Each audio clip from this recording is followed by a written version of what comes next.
பலிபீடத்தில் செலுத்தும் பலிகள் எத்தனை? பலிபீடத்தில் செலுத்தும் பலிகள் சிறிய பலி, பெரிய பலி. பலிபீடத்தில் செலுத்துகிற பலி பெரிய பலி.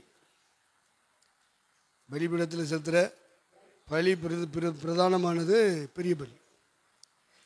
சிறிய பலி 1-2 தான் செலுத்துவாங்க, எல்லாத்தையுமே அதில் செலுத்துறது இல்லை.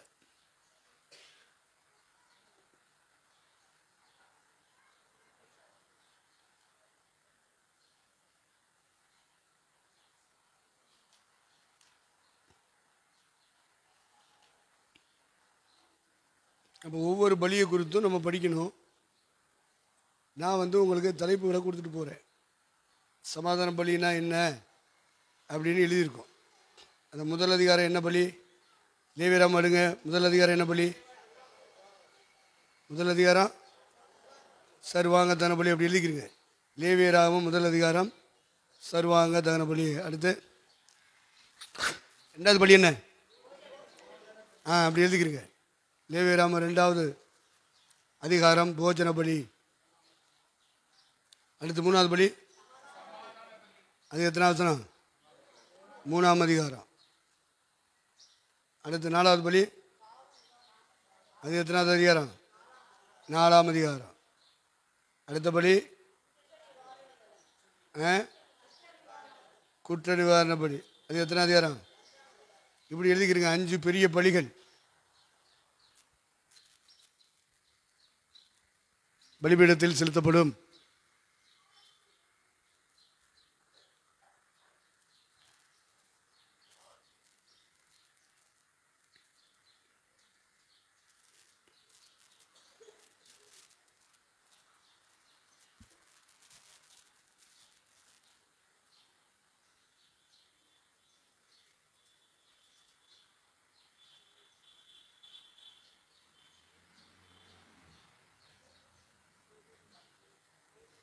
நம்ம பலிகள் ஆசாரியன்ட்ட என்ன செய்யணும்? கொண்டு வந்து கொடுக்கப்படணும்.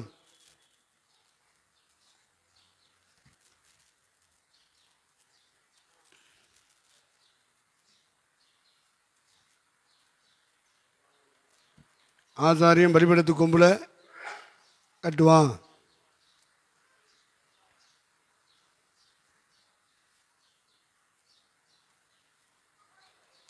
அப்புறம் அதை அவுத்து என்ன செய்வான்? பலி செலுத்துவான். இப்போ பலியினுடைய ரத்தத்தை ஒரு கிண்ணியில் பிடிப்பான். அது ரத்தத்தின் கிண்ணி, ரத்தம் எடுக்கிற அப்படின்றத படிக்கணும்.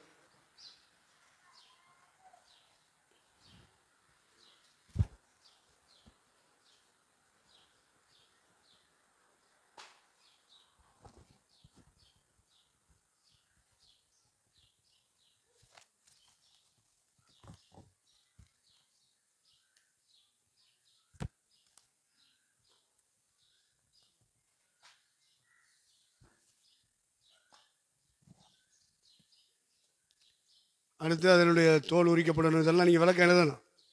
சும்மா கேட்டுட்டு விட்டுட்டு போகக்கூடாது. ஆசாரியன்னு சொல்லியிருக்கு. பவுல் தன்னை ஆசாரியங்கிறான். அப்போ சபையை பலியாக மாற்றணும். வெறும் ஆடுகளின் கூட்டமாக இருந்தால் போதாது.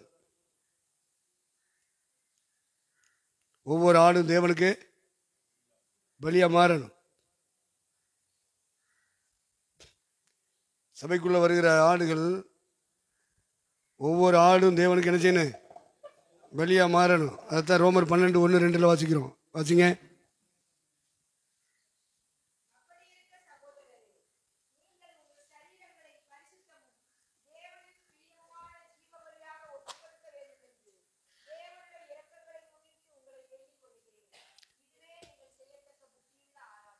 அப்போ பலி ஆகிறபடியா ஒவ்வொரு விசுவாசியும் மாத்தனியா? இதெல்லாம் சாத்தியப்படுமா? சாத்தியப்படுமா? பரலோகம் வரணும்னா இதான் செஞ்சாங்க. அதனால 100 பேர் சபைக்கு வந்தால் 100 பேரையும் உங்களால் பணிப்பொருளாக்க முடியாது. ஆடுகளாக வேணா அப்படி வந்துட்டு போகும். ஆடுகளாக வந்து நின்றுட்டு பாலை கறந்துட்டு வெள்ளாட்டின்பால் உன் ஆகாரத்துக்கும் உன் வீட்டாரின் ஆகாரத்துக்கும் அப்படி ஏதாவது ஒரு காணிக்கை கொடுத்துட்டு தசம் கொடுத்துட்டு அந்த அது விளைஞ்சிச்சு இது விளைஞ்சி முதல்ல பழுத்துச்சு இருந்தால் வச்சுக்க அப்படின்னு ஒரு ஆகாரத்துக்கு ஊழியக்காரனுடைய ஆகாரத்துக்கு உதவியாக இருப்பாங்க. அவங்க வஸ்திரம் எடுக்கிறதுக்கு உதவியாக இருப்பாங்க. ஒரு ஜெபோடு கட்டுறதுக்கு உதவியாக இருப்பாங்க. ஆடுகளாக இருக்கும்போது செய்கிற உதவிகள் பலியாகணும். பால் கறந்துட்டு இருந்தால் போதுமா?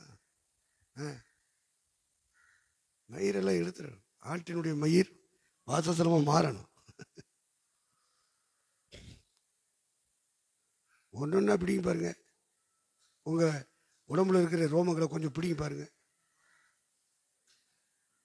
தெரியுதா? சும்மா இல்லை. ஆவிக்குரிய ஜீவியங்கிறது இவங்கெல்லாம் நினைக்கிற மாதிரிலாம் கிடையாது. பலியாகணும்.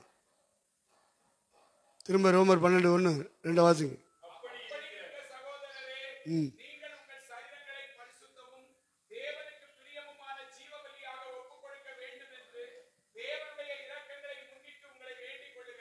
போதும். என்ன பலி? ஜீவ பலி அப்படிங்கிற பலிங்கிற வார்த்தை எதுக்கு? தன் ஜீவனை தியாகம் பண்ணணும். இப்போ சபைக்குள்ள வந்தவங்க ஆடுகளாக இருந்தால் போதாது.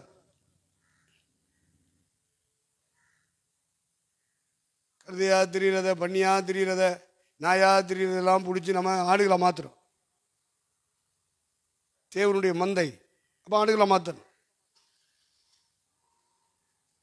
நம்ம ஒரு காலத்தில் ஒரு நாய்கள் தான், ஒரு காலத்தில் அவர்கள் பேய்கள் தான், ஒரு காலத்தில் அவர்கள் விக்கிரகங்கள் தான், ஒரு காலத்திலே அவர்கள் என்னது பண்ணி தான், கழுதை தான். அப்படி வாழ்ந்துட்டு இருந்தவங்களை தான் நம்ம கர்த்தர் கிருபையினால அவங்கள என்ன செய்கிறாங்க? ஆடா மாத்துறாங்க. என் ஆடுகள் என் சத்தம் கேட்கும். அப்போ உலகத்தில் அநேகருடைய சத்தத்தை கேட்டு கேட்டு வாழ்ந்தவங்க இப்போ கர்த்தருடைய சத்தம் மட்டும் கேட்குற இடத்துக்கு வர்றாங்க. அவங்கள தான் ஆடுகள்னு சொல்கிறார். நானே நல்ல மெய்ப்பன். நல்ல மெய்ப்பன் தன் நாடுகளுக்காக ஜீவனை கொடுத்த ஒரு மெய்ப்பர், நல்ல மெய்ப்பர். அவர் தான் இயேசு கிறிஸ்து. அவர் தான் சிலுவையில் தன்னை தியாகப்படியாக மாற்றினார். அப்போ ஆடுகளும் ஜீவனை தியாகம் பண்ண வேண்டும். ஜீவனை தியாகம் பண்ணுகிறவங்களுக்கு பேர் தான் ஜீவ பலி. ஆடு மாடெல்லாம் ஒரே நல்ல பலியாகிடும், ஒரே நல்ல பலியாயிரும். ஆனால் சபைக்குள்ளே இருக்கிற ஆடுகள் ஜீவன் பிரியும் வரைக்கும் பலியாகிட்டே இருக்கு. அதான் ஜீவபலி. தியாகம் பண்ணிகிட்டே இருக்க. ஒரு பாட்டு பாடினாலும் ஜீவன் வெளிப்படணும். ஒரு ஆராதனை செஞ்சால் ஜீவன் வெளிப்படணும். ஒரு ஜூசியத்தை ஊழியத்துக்கு போனால் ஜீவன் வெளிப்படணும். ஒரு உபவாசம் எடுத்தால் ஜீவன் போகணும்.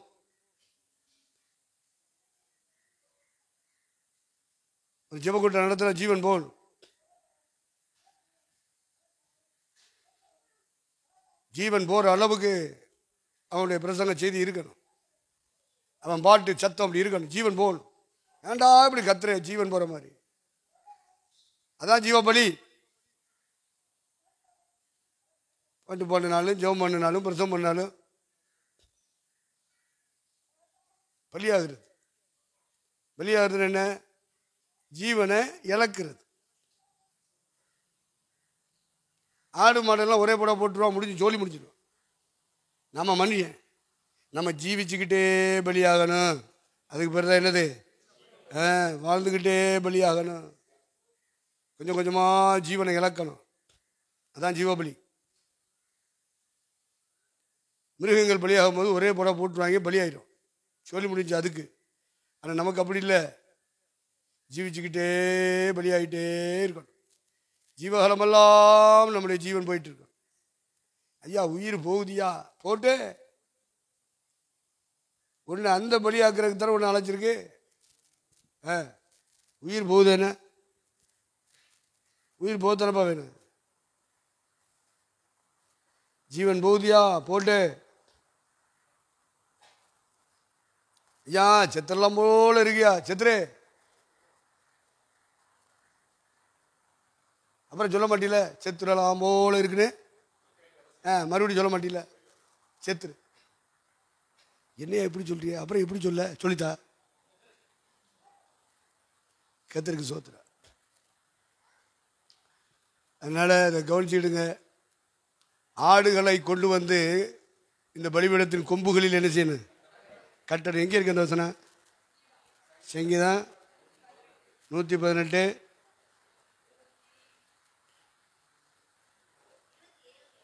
வாசி.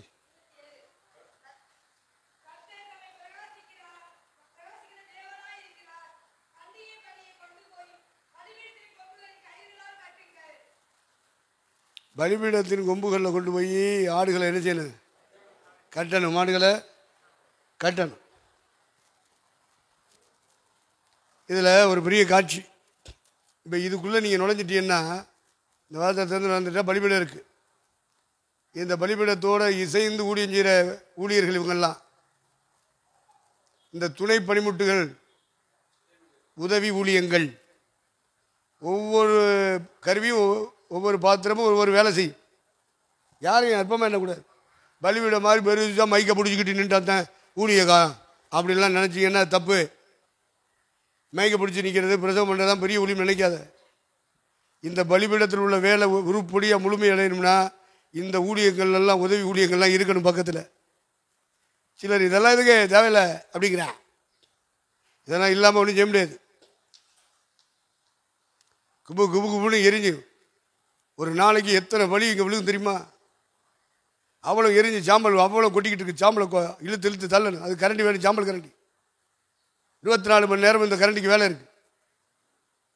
சாம்பல் சட்டியில் சாம்பல் அள்ளி அள்ளி போடுவான். அந்த சாம்பல் சட்டியோட சாம்பலை தூக்கிட்டு போய் வெளியே கொட்டுவான். அப்புறம் இந்த பலிபீடத்தை எப்போல்லாம் மேகம் புறப்படுதோ அப்போல்லாம் இந்த பலிபீடத்தை சுற்றி கட்டி, துணியை போட்டு கட்டி அதை எடுத்து தூக்கிடுவாங்க. தூக்கி என்ன பண்ணனேன், போகும்போது அந்த உள்ளே இருக்கு பற்றியில் அக்னி, இந்த பலிபீடத்தின் அக்னி ஆண்டவர் கொடுக்குற ஒரு அக்னி. பலிபீடத்தில் வர்ற அக்னி ஆண்டவர் வானத்திலிருந்து இறங்கும். இந்த அக்னியை பாதுகாக்கணும். எப்பெல்லாம் மேகம் புறப்பட்டுச்சோ அப்போல்லாம் ஆதரக்கூடாத சுருட்டும் போது இந்த அக்னியை அள்ளி வைக்கிறதுக்கு ஒரு சட்டி இருக்கும். அது தீச்சட்டி அல்லது அக்னி சட்டி. அந்த தீயை பாதுகாக்கணும். அந்த நெருப்பை என்ன செய்யணும்? பாதுகாக்கணும். இதெல்லாம் ஒழுங்கு, கடவுள் இதெல்லாம் சொல்லி கொடுத்துருக்காரு. அதுக்கு தான் தீச்சட்டி இருக்குது. அப்போ இந்த ஆதரக்கூடாத சுருட்டி மடக்கி இன்னொரு இடத்துல மேகம் நிற்கிற இடத்துல போடணும். அப்போ தீ வந்து நீ வேணும் பக்கத்து வீட்டில் அக்கா கொஞ்சம் தீப்பெட்டி கொடுக்கலாம் கேட்கக்கூடாது. நம்மளுக்கு கேட்பான்ல, அணைஞ்சு போச்சு. அந்த காலத்துலலாம் பக்கத்து வீடுகளில் இந்த கேஸ் அடுப்பெல்லாம் கண்டுபிடிக்கிறதுக்கு முன்னாடி பக்கத்து வீடுகளில் போய் நினச்சிவாங்க, குச்சி வாங்கிட்டு வருவாங்க. சிலர் குச்சி கேட்டாலும் கொடுக்க மாட்டாங்க. ஏன்னா அவங்க வந்து ஒரு குச்சியை வச்சு நெருப்பு உண்டாக்கி பல நாட்கள் அவன் கஞ்சி போட்டுக்கிட்டு இருப்பான், சாப்பாடு செஞ்சுக்கிட்டு இருப்பான். அதனால் குச்சி தர மாட்டான். சில வீடுகளில் தான் குச்சி கொடுப்பான். அதனால் சிரட்டை இருக்குல்ல, தேங்காய் சிரட்டை, அதை கொண்டு போய் அக்கா கொஞ்சம் தீ கொடுங்க, வாங்கியிருக்கீங்களா? நான் வாங்கியிருக்கேன். வாங்கிட்டு வந்து நான் தீ பற்ற வச்சுருக்கேன், நான் ஜோறு பொங்கியிருக்கேன், நான் குழம்பு வச்சுருக்கேன், கீரை கிண்டி வச்சுருக்கேன். நெருப்பு வாங்கி வீடுகளில் போய் நேற்று அந்த வீட்டில் வாங்கிட்டோம், அதனால் மறுநாள் போய் அந்த வீட்டில் நிற்க முடியாதுன்ட்டு பக்கத்து வீட்டில் வாங்குறது. வாங்கியிருக்கீங்களா? அப்போ ரட்சிக்கப்படுறதுக்கு முன்னாடியே கடவுள் நடத்தி கொண்டு வந்த பாதை ஒவ்வொன்றும் இன்று நினைவு கூறும் பொழுது எல்லாம் கர்த்தரே அந்த காலத்தில் என்ன செஞ்சிருக்காரு? ரட்சிப்புக்கு முன்னாடியே கடவுள் திட்டம் போட்டு நம்மளை உருவாக்கிட்டு வந்திருக்காரு. இப்போ நினைவு கூறும்போது அதெல்லாம் சரி, கடவுள் அப்போவே இந்த பகுதிகளெல்லாம் ஆயத்தப்படுத்தியிருக்காரு. சவுலை ரட்சிக்கிறதுக்கு முன்னாடியே அநேக விஷயங்களை அவனை உருவாக்குனார். மோசே ஊழியத்துக்கு அழைக்கிறதுக்கு முன்னாடியே அநேக விஷயங்களை அவனை உருவாக்குனார். அரண்மனைனா என்ன? நாட்டு மக்கள் ஆளுகை செய்யணும்னா அரண்மனையில் இருக்கணும், அங்கே உள்ள நிர்வாகம் படிக்கணும். ஒரு அரசனை முடிச்சு விட்டோம்னா என்னென்ன தகுதி வேணுமோ அந்த தகுதிகளை வளர்த்து கொள்ளணும். இதெல்லாம் அழைக்கப்படுறதுக்கு முன்னாடியே கடவுள் அவனை என்ன செஞ்சார்? இந்த பாதையில் வழி நடத்தினார். இப்படி பல்வேறு பகுதிகளை நம்ம தேவசமுத்திரம் நினைவு வரும்போது தான் தெரியுது. ரைட். அப்போ இதை வந்து நீங்கள் வந்தோடனே பலிபீடத்தில் உள்ள அக்னி கொண்டுட்டு போகிற சட்டி தான் என்னது? அக்னி சட்டி. என்னென்ன போட்டிருக்காங்க அதில்? சாம்பல் சட்டி, அப்புறம் சாம்பல் அல்ற கரண்டி, அப்புறம் கிண்ணின்னு போட்டுக்கல. அது என்ன? ரத்தத்தை பிடிக்கணும். கிண்ணியில் பிடிச்சி தெளிக்க வேண்டிய இடத்துல தெளிச்சுட்டு ரத்தத்தை பலிபீடத்தின் பக்கத்தில் மண்ணை தோண்டி என்ன செய்யணும்? ஊத்திரணும். அடுத்து முள் துறடு. முள் துறடு தான் நான் சொன்னேன், திரிசூலம் சொன்னேன். என்னது? இன்னொரு இடத்துல முக்கூர் ஆணின்னு எழுதியிருக்கும். முக்கூராணி. அப்போ அது எதுக்கு? அதுக்கும் வேலை இருக்குது. சாம்பல் சட்டிக்கு வேலை இருக்குது, சாம்பல் அள்ளுற கரடிக்கு வேலை இருக்குது, ரத்தத்தை பிடிச்சி வைக்கிற கிண்ணம் அதுக்கு வேலை இருக்குது. அடுத்து முள் துறடுக்கு அது என்ன வேலை செய்யுது? முள் துறடு சூழாயுதம் என்ன செய்யுது? இந்த முக்குராணி அங்கங்கே கிடக்கிற மாம்சம் விலகி போய் நிற்கும். முழு மாம்சம் எரியணும். மாம்சத்தில் ஒரு துண்டு அந்த உருண்டு ஓடி போய் அந்த மூலையில் கிடக்கும். உருண்டு ஓடி போய் உடனே இவன் என்ன பண்ணுவான்? இந்த முக்குராணி எடுத்து அதில் இப்படி குத்துவான். குத்தி அப்படியே தூக்கி இங்கே உணர்ந்து வச்சு எரிப்பான். இப்படி 4 மூலையிலையும் அங்கங்கே போய் ஒதுங்கி நிற்கி இந்த மாம்சத்தை எல்லாம் என்ன செய்யணும்? குத்தணும். அப்போ அப்படி குத்தும்போது அந்த மூலையில் அந்த மாம்சம் இருக்குன்னு காட்டுதா? இது மாதிரி குத்தி பேசத்தான் வேணும். சபை ஊழியர்கள் என்ன செய்யணும்? குத்தி பேசணும். குத்தும்போது வலிக்கத்தான் செய்யும். ஐயா மாம்சத்தில் பேசுகிறாரு. ஆமாம், மாம்சத்தில் தான் பேச முடியும். இங்கே ஆவியா? எவ்வளோ கிறுக்கு மாம்சத்தில். இவங்களை ஜெபம், ஆண்டவரே ஆவியானவரே ஆட்கொள்ளுங்கய்யா. மாம்சத்தில் பேசக்கூடாதுயா அப்படின்னு ஜெபமும் பண்ணுவான் இல்லையா? அவன் மாம்சத்தில் பேசுவான். பவுல் சொல்கிறா, நாங்கள் மாம்சத்தில் இருந்தாலும் நாங்கள் மாம்சத்துக்குரியவர்கள் அல்ல. இந்த இடத்துல உங்களை என்னையும் தகுதிப்படுத்தி கொண்டாந்து வைக்கிறவர் கர்த்தர். அப்போ முக்கூராணி போல வசனம் போகும். அப்போ அவங்க வாழ்க்கையில் எங்கெல்லாம் மாம்சத்தின் கிரியைகள் இருக்கோ அதை சுட்டி காண்பிச்சு தான் ஆகணும். இந்த முக்கூராணி அங்கே தான் பாயும். குத்தும்போது வலிக்கத்தான் செய்யும். அவர்கள் குத்தப்பட்டவர்களாகி நாங்கள் என்ன செய்ய வேண்டும் என்று கேட்டார்கள். அடுத்த மூமெண்ட் என்னன்னு அவங்க கேட்கணும். அதை விட்டுட்டு பாஸ்ட் மாம்சத்தில் பேசுகிறாரு அப்படி சொல்ல விடக்கூடாது. அப்போ இவங்க என்ன ஆவியில் உட்காந்து கேட்டுட்டு இருக்காங்க? இவங்கெல்லாம் ஆவி, ஊழியக்காரன் பேசுகிற மட்டும் மாம்சம். அவங்க வேற ஆவியா? கொட்டாய் விடாமல் இருந்தால் சரி, நம்ம பிரசங்கம் பண்ணிட்டு போயிடலாம். இப்போ நல்லா கவனிங்க, முக்கூராணிக்கு வேலை இருக்குது. அடுத்தது என்னது? நெருப்பு சட்டி, அதுதான் தீச்சட்டி. அப்போ நெருப்பு சட்டி அந்த அக்னி இந்த ஆதரவு கூடாரம் கொண்டு போகும்போது அதில் எரியிற அக்னியை என்ன செஞ்சுருவாங்க? அந்த நெருப்பு சட்டியில் வச்சு தூக்கிட்டு போவாங்க. எங்கே ஆதரவு கூடாரம் ஸ்தாபிக்கப்படுகிறோ அந்த நெருப்பை வச்சு தான் என்ன செய்யணும்? பற்ற வைக்கணும். இது வானத்திலிருந்து வந்த அக்னி. என்ன அக்னி? அந்த அக்னியை எடுத்து தாயா அந்த தூவ விட இருக்கு பாருங்க, அந்த தூவ விடா சாம்பிராணி போடுறது, இந்த அப்பத்தை அடுக்கி வச்சு அதில் கொஞ்சம் சாம்பிராணி போடுவாங்க, குத்து வழக்கத்தில் தீபை ஏற்றுவாங்க. இந்த இதுக்கெல்லாம் இந்த அக்னி பயன்படும். ஏன்னா இந்த அக்னி என்ன அக்னி? அந்த அக்னி அக்னி அக்னின்னு சொல்லுவான் பாருங்க நம்மளே. இதைத்தான் சொல்லணும். அங்கே எந்த அக்னி சொல்ல எழுதில்லை. வேதத்தில் இருக்க அந்நிய அக்னின்னு எழுதியிருக்கு. என்ன அக்னி? சில ஆள் அந்நிய அக்னி கொண்டு வந்துட்டான். லேவியராகமம் 10:1.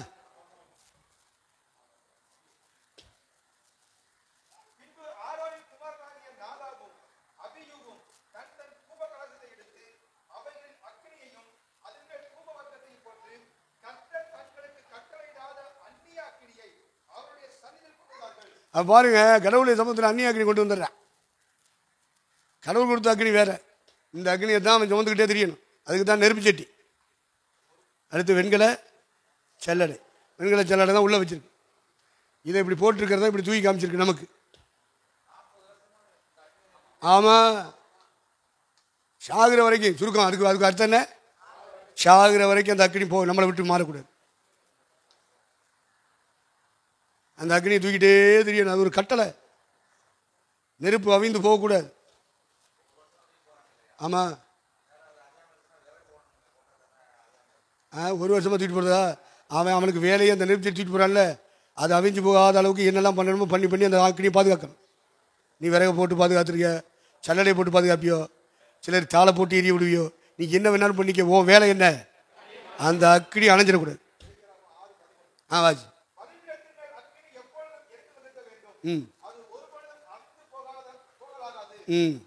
அப்போ அந்த அக்னி என்ன செஞ்சிடக்கூடாது? அணைஞ்சிடக்கூடாது. ஆமாம், சாகிற வரைக்கும் அந்த அக்னி நமக்குள்ளே போடப்பட்ட அபிஷேகத்தின் அக்னி நாம் சாகிற வரைக்கும் நமக்குடைய இருக்கணும் அப்படிங்கிறது ஒரு கோட்பாடு. சரி, செத்துட்டோன்னு வச்சுக்க, செத்தாலும் அந்த அக்னி நமக்குடையே வரணும்.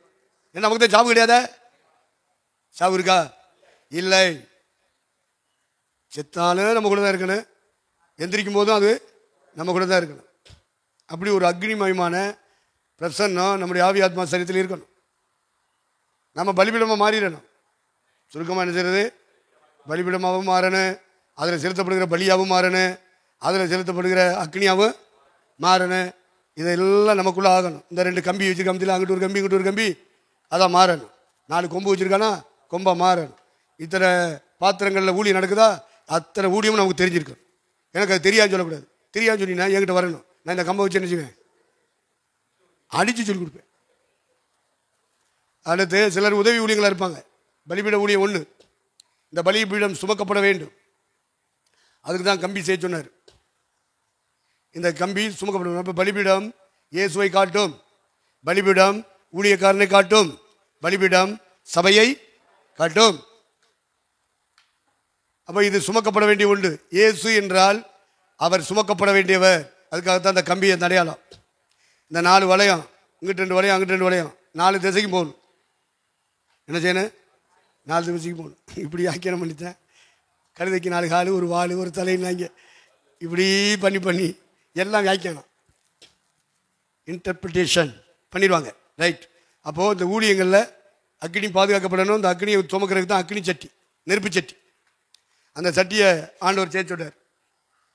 இது பாதுகாக்கப்பட வேண்டிய ஒன்று. அந்த வேலை, அந்த ஊழியம் நடக்கிறதுக்கு தான் அந்த பாத்திரம்.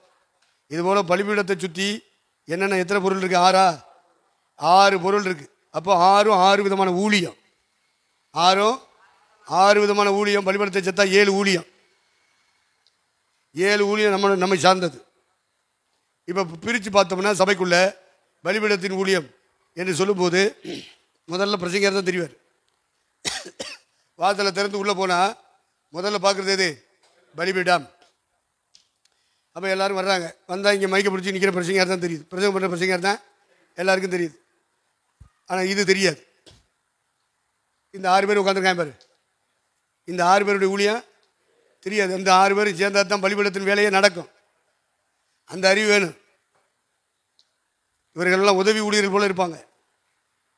எதுக்கு உதவி? இந்த ஊழியம் நடக்கிறதுக்கு, பலிபீட ஊழியம் நடக்கிறதுக்கு இந்த 6 7 6 நடக்குது. ஆமாம். அப்போது ஒரு பிரசங்கியார் 2 பிரசங்கம் பண்ணுறாருன்னா அந்த பிரசங்கியாரோட இணைந்து நிற்கிற ஊழியங்கள் இத்தனை இருக்குது. இந்த அறிவு இருக்கணும். இவங்கெல்லாம் என்ன ஊழியம் செய்கிறாங்க அப்படிலாம் சொல்லக்கூடாது. அந்த ஊழியம் நடக்காட்டா ஒன்றும் நடக்காதப்பா. முழுத்துறோடு இருக்கா? அப்படி ஒரு ஊழியம் இருக்குது. சாம்பல் கரண்டி இருக்குது. ரத்தத்தை பிடிச்சி வைக்கிற அந்த கிண்ணம் இருக்குது. நெருப்பை சுமக்கிற கிண்ணம் இருக்குது. ஆமாம். அடுத்து சல்லடை. சில நாள் சபைகள் இருப்பான், அவன் பில்டர் பண்ணி தான் நம்மளை விடுவான். பார்த்துருக்கீங்களா? நம்மளை நிறுத்துவான். அவன் அப்படியே மாம்சம், விறகு, சாம்பல் அப்படியே பிரித்து காமிச்சிடுவான். அவன் தான் பில்டர். பில்டர் ஊழியம் இருக்கும் பலிபீடத்தில். அவன் என்னையும் வடிகட்டிடுவான். நீ பலிபீடமானால் நீ வடிகட்டுவாய், அவன் பலிபீடமானால். ஆமாம். அப்படி ஒரு ஊழியம் இருக்குது, வடிகட்டுற ஊழியம். சாம்பலை மட்டும் வெளியே விடும், விறகு என்ன செய்யாது? வெளியே விடாது. மேலே போடுற கறி வெளியே விடாது. எரிச்சு சாம்பல் ஆயிடுச்சா அந்த சாம்பலை மட்டும் வெளியே விடும், கழிவுகளை மட்டும் என்ன செய்யும்? வெளியே விடும். அந்த மாதிரி உள்ள ஊழியங்கள்லாம் இருக்குப்பா. அதுக்காக தான் பலிபீடத்தை படிக்கிறது. பழைய ஏற்பாடு வேண்டாம், பழைய ஏற்பாடு வேண்டாம்னா என்ன? உன்னை என்ன செய்யணும்? எவ்வளோ சத்தியம் இருக்குது, தொட்டதெல்லாம் சத்தியம். இந்த சத்தியம் புதிய ஏற்பாட்டில் இருக்குது, எபிரேய நிருபத்தில் தான் இருக்குது. அதுவும் தலைப்பு செய்தி தான் இருக்குது, விரிவான செய்தி கிடையாது. விரிவான செய்தி இருந்தால் விரிச்சு போட்டு வச்சுருப்பீங்களா? இதான் இருக்குது. இதுக்கு பேர் என்னது? விரிவான செய்தி. மற்றதெல்லாம் தலைப்பு செய்தி தான். எபிரேய நிருபத்தில் எழுதியிருக்கான், ஆனால் அது விரிவான செய்தி அல்ல, தலைப்பு செய்தி. அப்போ நல்லா கவனிச்சுக்கிடுங்க. இந்த உதவி ஊழியங்களை செய்கிறவர்களை அலட்சியம் பண்ணக்கூடாது. பலிபீடத்தில் உள்ள ஊழியம் நடக்கணுமானால் உதவி ஊழியம் செய்கிறவர்கள் அருகில் இருப்பார்கள். ஒவ்வொருத்தரும் ஒரு வேலை செஞ்சுட்டு இருப்பான். முக்கூராணி போல சிலர் இருப்பாங்க. சில சாம்பல் அள்ளுற கரண்டியாக இருப்பாங்க. வேண்டாதவைகளெல்லாம் அள்ளி கொண்டு போய் வெளியே கொட்டுறது. வேண்டாதவைகளை அள்ளி கொண்டு போய் வெளியே கொட்டுறது.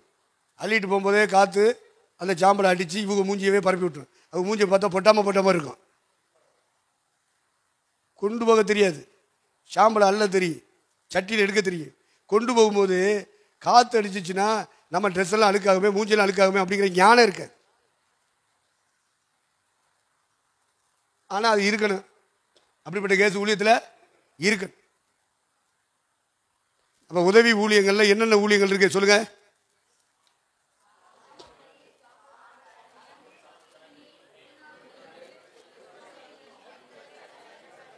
இவ்வளவு ஊழியங்களும் நடந்தால் தான் பலிபீட ஊழியம் ஒழுங்காக இருக்கும். பலிபீட ஊழியம் ஒழுங்க. இதெல்லாம் வேண்டாம் சொல்லக்கூடாது. இதெல்லாம் காணாமல் போயிருச்சுன்னு சொன்னால் ஓடி போய் தேடி எடுத்துகிட்டு வந்துடணும். எவனாவது வர்றான்னு வச்சுக்க, நமக்கு அவசியப்படும் அப்படின்னு சொல்லிட்டு எந்தையாவது ஒருத்தர் அந்த கரண்டியை தூக்கிட்டு போயிடுவேன். நல்ல கும்பா, நமக்கு நல்ல கும்பா இருக்க சவுட்டில் அதை தூக்கிட்டு போயிடுவேன். தவானி பயிலுக. பழி செலுத்த வந்தால் பழி செலுத்திட்டு போகணும். ஆராதிக்க வந்தால் ஆராய்ச்சி போ. அங்கே அது நல்லா இருக்குது இது நல்லா இருக்குன்னு தூக்கிட்டு நெய் நினைச்சிருது, கூடைகளை வச்சு கூடையை பிடிக்கிட்டு இப்படி போயிடுது. களவாணி நல்லா தான் இருக்குது. எடுத்துகிட்டு போய் வீட்டில் வச்சா அப்புறம் இங்கே ஊழியம் நடக்குமா? அதனால் இந்த துணை பணிமுட்டுகள் ஊழியங்களையும் அப்படிப்பட்ட ஊழியங்களை செய்கிற தெய்வ பிள்ளைகளையும் காட்டும். இவங்களாம் பார்ட் டைம் பகுதி நேர ஊழியர்களாக இருப்பாங்க. உதவி ஊழியங்கள் என்று சொல்லும்போது பகுதி நேர ஊழியர்கள் அவங்க வேலை செஞ்சுக்கிட்டு அந்த ஊழியங்களை நினைச்சுவாங்க, செஞ்சுட்டு இருப்பாங்க. அந்த பலிபீட ஊழியத்தில் உதவி அனுப்பாங்க. இதெல்லாம் புதிய ஏற்பாட்டில் எங்கேருந்து எடுப்பிய? இதை விரிச்சு போட்டு பார்த்தா தான் தெரியும். ஓ, உள்ள இவ்வளோ இருக்கா. என்னமோ பைபிளை வாசித்தேன். என்ன செஞ்சேன்? பைபிளை வாசித்தேன். எத்தனை தடவை வச்சிங்க? நாங்கள் 50 தடவை வச்சுருக்கோம். எதுக்கு வச்சுருக்க? என்ன லாபம் உனக்கு? இப்படி தியானிக்கணும். கர்த்தருடைய வேதத்தில் பிரியமாக இருந்து இரவும் பகலும் தியானிக்கிற மனுஷன் பாக்கியவான். அந்த பாக்கியம் தான் நமக்கு இந்த மாதம் பூரா. இரவும் தியானிக்கிறோம், பகலும் தியானிக்கிறோம். அந்த வதனத்தை நம்ம நிறைவேற்றிருக்கோம். அப்படி செஞ்சிருக்கான்னு வேணாலும் கேட்டான்னா நிறைவேற்றிருக்கோம்டா. ஒரு நாள் இல்லை, ஒரு வாரம் இல்லை, ஒரு மாதம் நிறைவேற்றிருக்கோம்டா. அப்படி சேலஞ்ச் பண்ணி சொல்லாமல. இந்திய தேசம் முழுவதும் நம்ம சாட்சியாக போயிட்டு வரும்போது அடி பின்னு அதுக்காவது உதவட்டும். நீ படிக்கையோ படிக்கலையோ, நீ கை கொள்றியோ கை கொள்ளலையோ, சாட்சி சொல்லவாது இது உதவும் இல்லவா? தோத்துறோம். ஒரு மாதம் படிச்சிருக்கேன்டா. சும்மா நீ வாசிக்கிற மாதிரி வாசிக்கல, ஆராய்ந்து பார்த்துருக்கோம். பிரியமாக இருந்து தியானிச்சு நாங்கள் பார்த்துருக்கோம். நீ பார்த்துருக்கியா? 50 தடவை வச்சுங்கிற. எதுக்கு படிச்சா? இது படிச்சியா? நாங்கள் படிச்சிருக்கோம்ல. அப்போ அவன் என்ன வருவான்? எப்படி படித்ததை சொல்லணும், படித்ததை சொல்லணும். அவன் கேள்வி கேட்குறான்னா அப்போ சொல்லணும். அடிச்சு அதுக்கு தான் நோட்டு. பார்த்தீங்களா, நோட்டு எடுத்து போட்டு வரான். என்ன படிச்சுன்னு கேட்டா சொல்லி கொடுக்குற அளவுக்கு நாம் நோட்டில் இருக்கிறத திரும்ப மைண்டில் ஏற்றிக்கிறணும். ரைட். உதவி ஊழியங்களை அசட்டை பண்ணாதிருங்கள். உதவி ஊழியர்களை அசட்டை பண்ணாதிருங்கள். இத்தனை ஊழியங்களும் நமக்கு உதவியாக இருந்தால் தான், இணையாக துணையாக இருந்தால் தான் பலிபீடத்தின் வேலைகள் நடைபெறும். என்ன செய்யும்? நடைபெறும். அப்படிப்பட்ட ஊழியங்கள் நம்மளை மாதிரி ஊழியம் செய்யலைன்னு சொல்லிட்டு இவங்களெல்லாம் தள்ளக்கூடாது. பலிபீட மாதிரி எல்லாம் ஊழியம் செய்யாது. ஒவ்வொன்றுக்கும் ஊழியம் வித்தியாசம் இருக்குது. 1 Corinthians 12 2 3 ம் ம் ம் ம் ம் பாருங்க, வித்தியாசமான ஊழியம். இந்த பலிபீடத்தின் ஊழியத்திலேயே வித்தியாசமாக இருக்கு. 6 பேர் எழுதி போட்டிருக்காங்க. எத்தனை பேர்? அப்போ 6 விதமான ஊழியம் சேர்ந்துருக்கு. பலிபீட ஊழியம் 1, அத்தனையும் சேர்த்து என்ன 7. மொத்தம் எத்தனை வருது? 7 வந்துடும். அப்புறம் பலிபீடத்தில் இந்த சுமக்கிறது இருக்குது, கம்பி இருக்குது, கொம்பு இருக்குது. இதெல்லாம் தனித்தனியாக பிரித்து எழுதணும். அப்போ மொத்தம் எத்தனை வருது? கம்பி ஊழியம், கொம்பு ஊழியம், 9 ஊழியம் 9 இருக்குது. அப்படி நீங்கள் பிரித்து எழுதிக்கிறீங்க. படத்தை பார்த்துட்டு அப்படியே ஃபோட்டோ எடுத்துக்கிட்டு போயிடாதீங்க. சில ஆள்லாம் வந்து அப்படி தனியாக நின்று அப்படி எடுக்கிறான்.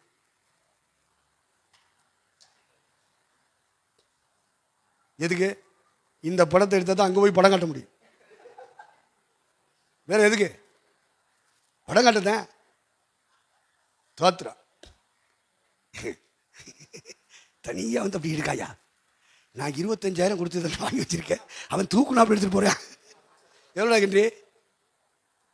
எவ்வளவு? 12,000. இது மட்டுமா? எல்லாத்தையும் சேர்த்தா ரெண்டும் சேர்த்து 12,000மா? எந்த வருஷம்? 2010 இருந்தது. அப்போ எத்தனை வருஷம்? 13 வருஷம் இருக்கா? அப்போ 12,000 ரூபாய் போட்டு தான் இதெல்லாம் செஞ்சுருக்கு. எவனாவது போட்டு ஆர்த்தின்னு வச்சுக்க, சரி வராது. வர்றதுக்கு 12,000 சில்லற ரூபா ஹென்றி பாஸ் கொடுத்துருக்காரு. ஆமாம், ரைட், ஓகே. அப்போ பலிபீடம் முடிந்தது ஓரளவுக்கு. அதில் பலி செலுத்தப்படுகிற பலிகள் நீங்கள் எழுதிட்டீங்க. அப்போ பலிபீடம் மேகம் போகும்போது பலிபீடத்தை என்ன செய்வாங்க? சுமந்துக்கிட்டு போவாங்க. அப்போ ஆவியானோட நடத்திப்பின்படி நம்முடைய வாழ்க்கை இருக்கணும். இடம் விட்டு இடம் நகரும் பொழுது இந்த பலிபீடம் என்ன பேசுது, என்ன சொல்லுது அப்படின்றது மக்களுக்கு தெரியணும். அப்போ சபை ஊழியத்தில் பலிபீடம் முக்கியம். அப்போ இதை நான் சொல்லி முடிக்கிறேன். அப்போ இந்த இடத்துல பலிபீடத்துக்கு உரியது இன்னொரு பொருள் எங்கே இருக்குது? விறகு அடுக்கி வச்சுருப்பான். என்னது? ஏன்னா விறகு போடணும், அக்னி இருக்கணும், விறகு இருக்கணும். அப்போ இந்த தொட்டியிலேருந்து தண்ணி எடுத்து கீழே ஊற்றிட்டே இருப்பான். ஒரு 4 பேர் அந்த வேலை செய்வான். விறகலி போடுற ஊழியத்தை 4 பேர் வெளியே இருந்து உள்ளே கொண்டு வருவான். 4 பேர் உள்ளே இருக்கிற விறகு இங்கலி போடுவான். இந்த பலிபீடத்தில் 2-3 பேர் நிற்பான். டே விறகல்றாம்பா, இங்கே நின்றுக்கிட்டு டே தண்ணியை கல்வியாச்சாடா ஊத்துராச்சிக்கிறா, கழுவுங்கடா, நேராதுரா. ஏன்னா இந்த கொம்பு, இந்த பலிபீடத்தின் கொம்பில் ஆடுகளை மாடுகளை என்ன செஞ்சுருப்பான்? கட்டி வச்சுருப்பான். அடுத்த ஆடை அவுத்து போகணும். அப்போ பலிபீடத்தை சுற்றி உள்ள வேலைகளை பாருங்கள். அப்போ இந்த இடத்துல நின்று சத்தம் போட்டுகிட்டே இருப்பாங்க. ரைட்டு. இப்போ இஸ்ரவேலை வெளியே இருந்து இப்படி உள்ளே வருவான். உள்ளே வந்தோடனே ஆசாரியனை கொடுப்பான். ஆசாரியன் அவன் பாவத்தை அறிக்கையிட வைப்பான். உடனே அந்த ஆட்டை பிடிச்சி கயிறு போட்டு கட்டி கொம்பில் நினச்சிவான், கட்டி வச்சுருவான். அப்போ ஆடுகளாக இருந்தால் போதாது, நம்முடைய விசுவாசிகள் பலியாகும் விசுவாசிகளாக மாற வேண்டும். என்ன பலி? ஜீவ பலி. அந்த அளவுக்கு நம்முடைய சபை மக்களை கொண்டு வரணும் ஊழியக்காரங்க. இப்போ ஆட்டை பிடிச்சி கொண்டுட்டு வரேன்னு வைங்க. இங்கே என்ன நடந்துக்கிட்டு இருக்கு தெரியுமா? இங்கே லேவியர்கள் ஃபுல்லாக லேவியர்கள் இருப்பாங்க. சின்னதாக இருக்குது உங்களுக்கு, ஃபுல்லாக லேவியர்கள் இருப்பான். ஒருத்தன் ஆட்டை வெட்டி ரத்தத்தை பிடிச்சிக்கிட்டு இருப்பான். ஒருத்தன் ஆட்டை தலைகளை கட்டி தோலை உரிச்சிக்கிட்டு இருப்பான். அப்போது வெட்டப்படுதல், கழுத்து, மாட்டு கழுத்தை வெட்டுவான், ஆட்டு கழுத்தை வெட்டுவான், மாடு கத்திக்கிட்டு இருக்கும். இங்கே கத்து, இங்கே கத்து, இங்கே கத்து. நூற்றுக்கணக்கான ஆடுகளை பலி செலுத்துகிற ஆட்கள் இருப்பாங்க. ஆடுகளை தலைகளை தொங்க விட்டு தோலை உரிச்சு, கால், வால், தலை எல்லாம் உரிச்சு கம்ப்ளீட்டாக குடலை கிழிச்சு அதுக்குள்ளே இருக்கிற குடல் குத்தாடியெல்லாம் எடுத்து, கல்லீரலை தனியாக எடு, கிட்னியை தனியாக, குண்டிக்காய்கள் இருக்கா அதெல்லாம் வெளியே எடுத்து அதெல்லாம் கழுவு. இப்படி நூற்றுக்கணக்கான பேர் பம்பரமாக சொல்லிட்டு இருப்பாயா. அப்போ இவன் வெட்டுவான் பார்த்துக்க. 100 பேர் 100 ஆடு வெட்டான்னு வை இந்த ஏரியாக்களில். இவன் ஆட்டை பிடிச்சிக்கிட்டு வருவேன். அந்த ஆடு இதை பார்க்க முடியாது. இங்கே விட்டுறாங்கடா, கொள்றாங்களோ, புட்டிச்சு இவன் கையிலேருந்து புட்டிச்சு உருவிக்கிட்டு ஓட நிற்கி. விடக்கூடாது. ஆமாம், போய் அதை புட்டிச்சு இழுத்து 4 பேர் விரட்டிட்டு போவான். ஊருக்குள்ளே போய் விரட்டி பிடிச்சி கழுத்தில் கயத்தை போட்டு இழுத்துட்டு வரேன். அப்புறம் தான் கும்பலை கட்டாரு. சும்மா அது வாட்டுக்க பொம்மைன்னு இருக்காது. எனக்கு நடக்கிற காரியமெல்லாம் அவ்வளவு இதெல்லாம் கொலை. ஆடு கொலை பண்ணுறான், மாட்டை கொலை பண்ணுறான், புறாவை கொலை பண்ணிக்கிட்டு இருக்கான். இந்த இடம் பூரா ஒரே கொலகார கும்பல் மாதிரி இருக்கும். அப்போ இந்த ஆடு இதெல்லாம் அந்த காட்சியை பார்த்த உடனே பிச்சுக்கிட்டு போயிடும். அதனால விரட்டி பிடிச்சி அதை இழுத்து கொண்டாந்து எங்கே கட்டுவாங்க? ஆமாம். அப்போ தெய்வீக வல்லமையினால தான் அவர்கள் கவர்ந்து இழுக்கப்பட வேண்டும். அதான் கொம்பு. கயிறு என்பது அது கழுத்தில் போட்டு கட்டுகிறது அன்பின் கயிறு. அன்புனால தான் கட்ட முடியும். அந்த மிருகங்களை வேண்டுமானால் ஓடி பிடிச்சு கட்டாயப்படுத்தி கொண்டு வந்து இழுத்து கட்டி விடலாம். ஆனால் நீங்கள் நானும் மிருகம் அல்ல, தேவ அன்பினால் கட்டப்பட வேண்டும், தெய்வீக வல்லமையினால் கவர்ந்து இழுக்கப்பட வேண்டும். அப்படிப்பட்டவர்கள் தான் பலிகளாக பலிபீடத்தின் கொம்புகளிலே கட்டப்படுவார்கள். அன்பினால் கட்டப்படுவது, கட்டாயத்தினால் அல்ல, மனப்பூர்வத்தினாலே, தேவனுடைய அன்பினாலே, ஆவியின் அபிஷேகத்தை ஊற்றி நம்மை கட்டுப்படுத்துகிறேன். அப்போ பரிசுத்த ஆவி உங்கள் இருதயங்களில் ஊற்றப்படும் போது தேவ அன்பு ஊற்றப்பட்டிருக்கிறது. அந்த அன்பினால் கவரப்பட்டவர்கள் தான் இங்கே பலிபீடத்தின் கொம்புகளிலே கட்டப்படுகிறார்கள். அன்பின் கயிறு, கொம்புங்கிறது தெய்வீக வல்லமை. இவைகளினாலே விசுவாசியானவன் இணைக்கப்பட வேண்டும். பலிபீடத்தோடு இணைக்கப்படணும். நமக்கு முன்னே இயேசு கிறிஸ்து பலிபீடமாகவும் பலிபீடத்திலே செலுத்தப்படுகிற பலியாகவும் இயேசு நமக்கு முன்னே கடந்து போயிருக்கிறார். எபிரேயர் 10:9.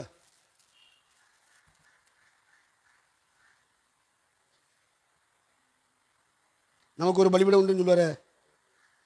அது எத்தனாம் தேரம்?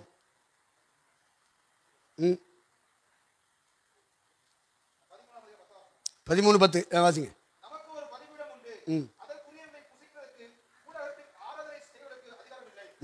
நமக்கு ஒரு பலிபீடம் உண்டு. அப்போ புதிய ஏற்பாடு சபைக்கு ஒரு பலிபீடம் இருக்க. பலிபீடத்தை பற்றி படிக்கலைன்னா இப்படி அது பழைய ஏற்பாடு நியாயப்பிரமாணம் தள்ளுறான். புதிய ஏற்பாட்டில் பழைய ஏற்பாடெல்லாம் தலைப்புச் செய்தி மாதிரி இருக்கும்.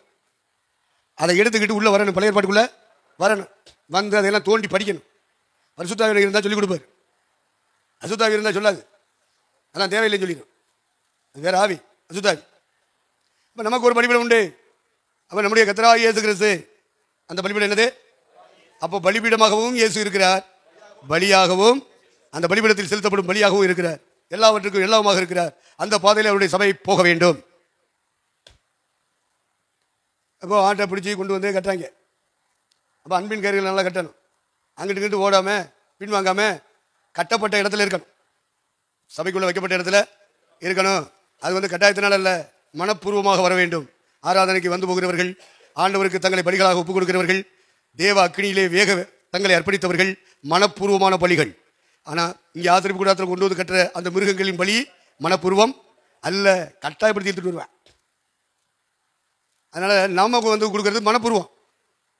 அடுத்து தேவ அன்பு, அடுத்து தெய்வீக வல்லமை. அது நம்மளை கவர்ந்து இழுக்குது. அப்படித்தான் நாம கட்டப்படுறோம். யாரும் கட்டாயப்படுத்தி இழுத்து கொண்டாந்து கட்டுறது கிடையாது. தரன்னு இழுத்து கொண்டாந்து சில ஆள் நினைச்சுவான் கட்டுவான். இங்கே என்ன நடக்குது, பிரகாரத்தில் என்ன நடக்குது? கொலை பண்ணிக்கிட்டு இருக்கான். ஆடுகளை பூரா நினைச்சுனா வெட்டிக்கிட்டு இருக்கான். ஒரு ஆட்டை வெட்டணும் பான்னு கத்துது. அப்போ இந்த ஏரியா பூரா அந்த சத்தம் எப்படி எதிரொலிக்கும் பாருங்க. இங்கே கட்டியிருக்கிற ஆடு எப்படி முழிக்குது. நம்மளும் இப்படி தானே பொறுத்துருவேன்.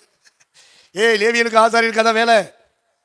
பரிசுத்தாவி பெற்றவர்களை புறஜாதியராகிய பலி பரிசுத்த ஆவியினாலே பரிசுத்தமாக்கப்பட்டு தேவனுக்கு பிரியமான பலியாகும்படிக்கு நாங்கள் சுவிசேஷ ஊழியத்தை நடத்தும் தேவனுடைய ஆசாரியராக இருக்கிறோம். இந்த பலி செலுத்துற ஒழுங்கு தெரியாதவெல்லாம் சபை பாஸ்டர். எப்படியா எப்படி அவன் வரிகளை கொண்டு நிப்பாட்டுவான்? பாட்டு பாடிட்டு போறதா, ஒரு பிரசாந்தம் பண்ணிட்டு போறதா, அவங்க போடுற காணிக்கை வாங்கி சாப்பிட்டு போறதா? ஊழியா 15 ரோமர் திரும்ப வாசி.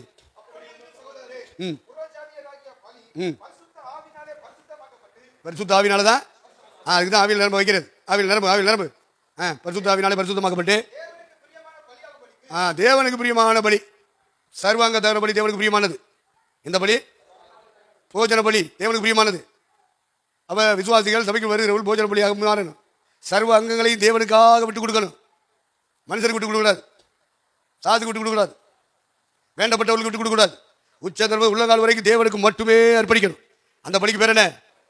சர்வ அங்கங்களும் தேவனுக்காக தியாக பலியாக ஒப்பு கொடுத்தால் அதுவே தேவனுக்கு பிரியமான பலி. நீங்க படிச்சு பார்த்தீங்கன்னா சர்வாங்கதான பலி தேவனுக்கு பிரியமான வாசனை கொடுக்கும் பலின்னு எழுதியிருக்கும். இதெல்லாம் இந்த ஆழங்களுக்குள்ள போகணும், சத்தியத்தின் ஆழங்களுக்குள்ள உள்ள இறங்கணும். சபையை அந்த இடத்துக்கு கொண்டு போகணும்னா ஊழியக்காரன் அந்த இடத்துக்கு வந்திருக்கணும். ஊழியக்காரன் ஆவிக்குரிய வாழ்க்கைங்கிறது சாதாரண பேச்சும் பிரசங்கம் அல்ல, வாழ்ந்து காண்பிக்கணும். என்ன செய்யணும்?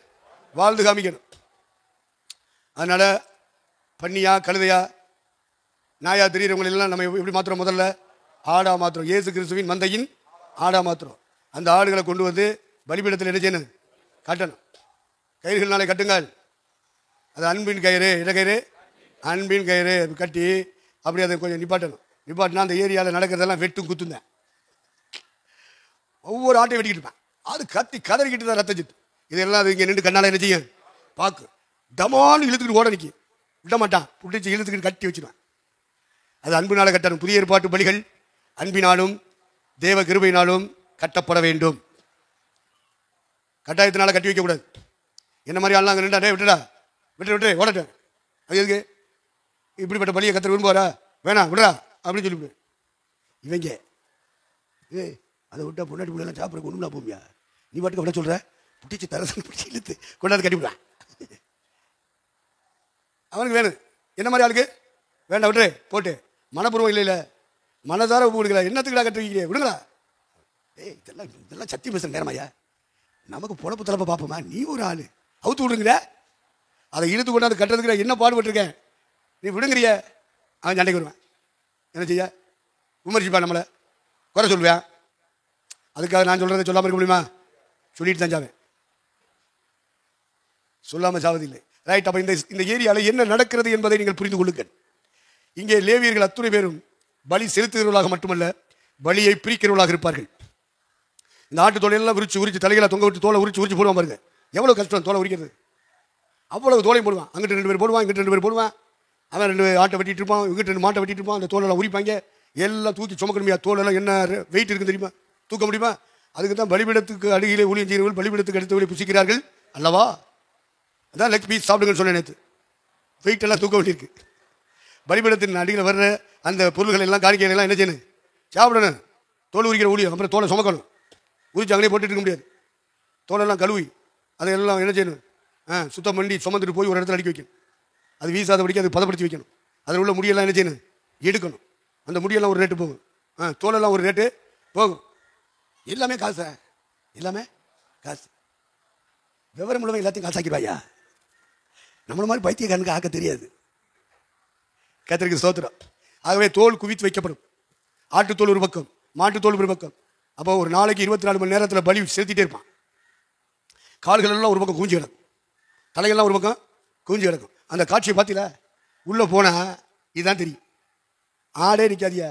மனுஷன் வேணா உள்ளே வந்தானே, இது என்னடா அது குலகார கும்பல். சாமி முறை போனால் என்னடா காட்சி அது? வீட்டில் சங்கடம், வருத்தம், பிரச்சனை, கடன், வட்டி, வியாதி, நோய், பேய் போராட்டம், இப்படி பல பஞ்சாயத்துக்குள்ளே இருந்து போய் சாமி முறை போவோம் அப்படின்னு சொல்லி ஒரு காணிக்கை பொருளை பிடிச்சிட்டு போய் அவன் ஆசாரிட்ட கொடுத்துட்டு சாமி முடுவோன்னா ஒரே வெட்டும் குத்தும், ரத்தம் வாங்குது. சூரியன் கொண்டு நிற்கிறான் ஒவ்வொருத்தனும். அவனை இப்போ நிப்பாட்டுறேன். உங்களுக்கு முன்னாடி இந்த லேவியில் பூரா வரிசை நிப்பாட்டுறேன். இங்கே பாருங்க, அவன் மூஞ்சி முறையை பாருங்க, ஒரே ரத்த கடை இருக்கும். ஆமாம், அந்த ஏரியா முழுவதும் ரத்தமாக இருக்கும். அவன் மூஞ்சி முறையெல்லாம் ரத்தம் வெட்டி வெட்டி தெரிச்சு அவரே ரத்தமாக இருக்கும். அவன் ட்ரெஸ் எல்லாம் ரத்தமாக இருக்கும். இப்படி ஒரு பக்கம். இந்த பலிபீடத்தில் பலியை போடுறாங்கல்ல, இவங்களை கொண்டாந்து அவங்களோட சேர்ந்து வரிசையில் நிப்பாட்டி அவங்கள பாருங்க. அந்த சாம்பல்லாம் பறந்து அந்த கரியெல்லாம் பறந்து கறிக்கட்ட மாதிரி வந்து நிற்பான் வரிசையில். இவர்கள் தான் லேவியர்கள். இவர்கள் யாரு? லேவியர்கள் என்றால் ஊழியக்காரர்கள். தேவனுடைய ஆசரிப்பு கூடாரத்தில் பணி செய்யும் பணிவிடை ஆவி உடையவர்கள். இவர்களெல்லாம் தேவனால் நியமிக்கப்பட்டவர்கள், தெரிந்து கொள்ளப்பட்டவர்கள், அழைக்கப்பட்டவர்கள். அவங்க தோட்டத்தை பாருங்க. சிலெல்லாம் கருப்பா இருக்கும். அந்த அளவுக்கு கறி அடிச்சிருக்கும். கொஞ்சம் மூஞ்சி முறையை கழுவிட்டு வந்து நிற்க கூடாது. அவனை பார்த்த உடனே பேய் மாதிரி இருக்கும். சில ஆளை பார்த்தா பேய் மாதிரி இருக்கும். இங்கிட்டு பார்த்தா ஒரே குலகார கும்பல், ஒரே ரத்தக்கரை. என்ன கரை? அவன் ட்ரெஸ்ஸு, அவன் மூஞ்சி எல்லாம் ரத்தமாக இருக்கு. முடியெல்லாம் சிவப்பாக இருக்கா? இப்போ அடிக்கிறான் பாருங்க, சிவப்பு கலர் அடிக்கிறானா? அதெல்லாம் அந்த காலத்து ரத்தக்கரை. கலர் அடிக்கிறாயா? பச்சை அடிக்கிறான், சிவப்பு அடிக்கிறான், கருப்பு அடிக்கிறான். சில ஆள் இப்போ வெள்ளையும் அடிக்கிறான். அதில் ஒரு கவர்ச்சி இருக்கு. இவங்களெல்லாம் வரிசை அடிப்பாட்டி நாமெல்லாம் பார்வையிட்டோம்னா இந்த கோலத்தில் இருப்பாங்க. அப்போ இப்படிப்பட்ட ஒரு காட்சி நிறைந்த இடம் பிரகாரம். அப்போ வெளியில இருந்து போறவன் நிம்மதியாக சாமியை கும்பிடணும் வந்தா இங்கே நடக்கிற காரியங்களை பார்த்தா கடுமையாக இருக்கு. எவனுமே கோயிலுக்கு போனோன்னே ரொம்ப அமைதியாக இருக்கணும். சாமி இருக்கிற இடம் அமைதியாக இருக்கணும். அதனால விக்கிரங்களை கூட்டி வச்சுட்டாங்க. இப்படி எல்லாம் செஞ்சோம்னா எவனா வருவானா? வரமாட்டான். நிம்மதியாக சாமியை கும்பிட்டு போகணும்னா அங்கே என்னடா நடக்குது? மட்டன் ஸ்டாலாக இருக்காது. என்ன ஸ்டாலு? Mutton stall. நல்ல வேலை நிறுத்து கொடுக்காம விட்டுட்டு பலிபடத்தை போட வச்சுட்டாரு ஆண்டவர்.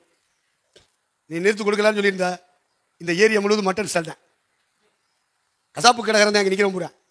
இந்த வரிசையில் நிப்பாட்டுங்க, அவன் கத்தியோடு நிற்பான். கசாப்பு கடைக்காரன் விதவிதமான கத்திகள் கையில் எடுத்து நிற்பா பாருங்க. இந்த கோலத்தில் நிறுத்துறாரியா பிரகாரத்தை? பலிபீட ஊழியம் செய்கிறவர்கள் இந்த கோலத்தில் இருக்காங்க. சரியான உடவுடுத்தி ட்ரெஸ். இங்கே வர்ற இஸ்ரவேல் உள்ள வரும்போது நல்ல நீட்னஸாக இருக்க முடியல. ட்ரெஸ் சுத்தமாக இருக்குமா? முகம் சுத்தமாக இருக்குமா? அழகற்று தூங்குறார்கள். அழகற்று தூங்கினார். அவருக்கு அழகும் இல்லை, சௌந்தரியம் இல்லை. சௌந்தரியம் இருக்கு, அழகு இருக்கு. ஆனால் ஆண்டவருடைய ஊழியத்தின் நிமித்தம் அந்த கோலம் அடைகிறார்கள். அவரை பார்க்கும்போது அவருடைய முகம் எப்படி இருந்ததா? அந்த கேடடைந்தது. அப்போ அந்த மாதிரி கோலம் ஊழியத்துக்கு வந்துட்டா டக்கு டக்குன்னு ஜோவை போட்டு கண்ணாடி பார்த்து மூஞ்சில் பொட்டை அடிச்சுக்கிட்டு அந்த பொட்டா மாடிச்சுக்கிட்டே வந்துட்டு இருக்க முடியுமா?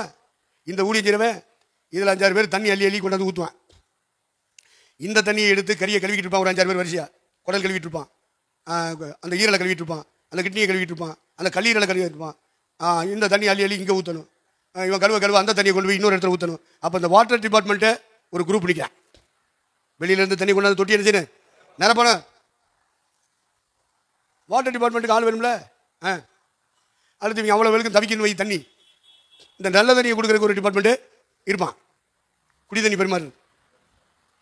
இப்போ என்ன குடி தண்ணி கொடுக்கணும், நமக்கு சாயாவும் என்ன செய்யணும்? கொடுக்கணும், ஜூஸு கொடுக்கணும். எவ்வளோ பெரிய வேலை நடந்துகிட்டு இருக்கீங்க. உழைக்கிறவங்களுக்கு என்ன செய்யணும்? கொடுக்கணும். கடவுளுடைய ஊழியக்காரங்கப்பா அவ்வளோ பேர். அரசாங்க ஊழியக்காரனா இல்லை கம்பெனி ஊழியக்காரனா? வானத்தையும் பூமி உண்டாக்குன கடவுளுடைய ஊழியக்காரன். அவன் ட்ரெஸ் அப்படி இருக்குன்னு சொல்லிட்டு அலட்சியம் பண்ணாதீங்க. அவன் தோற்றம் அப்படி இருக்குன்னு சொல்லிட்டு அலட்சியம் பண்ணாதீங்க. அவனுக்குள்ள ஒரு மேன்மை இருக்கு, ஒரு அழகு இருக்கு. அது தெய்வீக அழகு, டிவைன் பியூட்டிஃபுல். அவனுக்குள்ள இருக்கிற தெய்வீக அழகு. மோசே அழகுள்ளவனாக இருந்தான் என்று சொன்னால் அது சரீரத்தின்படி உள்ள அழகு. உங்களுக்குள்ளும் எனக்குள்ளும் தெய்வம் ஒரு அழகை உருவாக்கி இருக்கிறார். அந்த அழகு பரலோக அழகு. அது குமாரனுடைய சாயலை பிரதிபலிக்கிற அழகு. அது தேவனுடைய சாயலை பிரதிபலிக்கிற அழகு. இப்படி ஒரு அழகு உங்களுக்குள்ள இருக்கு. வெளியில தோற்றத்தில் இப்படி இருப்பீங்க. அதையெல்லாம் பார்த்துட்டு ரொம்ப சோர்ந்து போகக்கூடாது. நிறம் சரியில்லை, முகம் சரியில்லை, மூக்கு சரியில்லை, காது சரியில்லை, வாய் சரியில்லை, முடி சரியில்லை இப்படின்னு சொல்லிட்டு நினைச்சக்கூடாது, சோர்ந்து போகக்கூடாது. சில ஆளுகளுக்கு கொஞ்சம் வயசாகி போச்சு. அப்போ வாலிப பிள்ளைகளை பார்க்கும்போது, வாலிப பசங்களை பார்க்கும்போது அதுகளுக்கு ரொம்ப சோர்வு. நம்மளால முடியலையே, நமக்கு எல்லாம் வயசாகி போச்சே, அழகு கெட்டு போச்சு, அழகு கெட்டு போச்சு. அந்த வாலிப பிள்ளை மாதிரி அழகாக இருக்க முடியலையே. நீங்கள் ஒன்றுக்கும் கவலைப்பட வேண்டாம். எல்லாவற்றையும் சோத்திரத்தோடு கூடிய ஜெபத்தினாலும் விண்ணப்பத்தினாலும் அவர்கிட்ட சொல்லிட்டு புலம்பு. மூதேவி தனியா புலம்பாத. முடியலன்னு. ஐயா முடியலாம் நாச்சு போச்ச, முடியலாம் கொட்டி போச்ச. நீ முழுமட்டையாயிரு கழுகை போல. திரும்ப உன் வயது வாழ வயது போலாகும். அதான் விசுவாசி. பறக்கும் கழுவாக கத்தர் மாற்றுவாரா இல்லையா? என்னத்தை போட்டு யோசிச்சுக்கிட்டு நீ கவலைப்பட்டுக்கிட்டு முடிய எடுத்து பார்க்க அரைச்சி போச்சான், வெள்ளையா போச்சான். நரை அவனுக்கு மகிமை அப்படின்னு கத்த சொல்றாரு. இவனுக்கு அது மகிமையாவே தெரியல. அதனால கொஞ்சம் கருப்பு பவுடர் வாங்கிட்டு வா, அதை கலக்கி நம்ம என்ன செய்வான். அப்படி பூசுறாங்களா? இப்படி 1 வருஷம் 2 வருஷம் பூசினோடனே அது முட்டையா போகுது. அந்த முடியெல்லாம் ஊந்துருதியா. இந்த வாலிபுள்ளையெல்லாம் அந்த சாம்பு போடு, இந்த சாம்பு போடு, அது போட்டால் பல பலன்னு இருக்கு,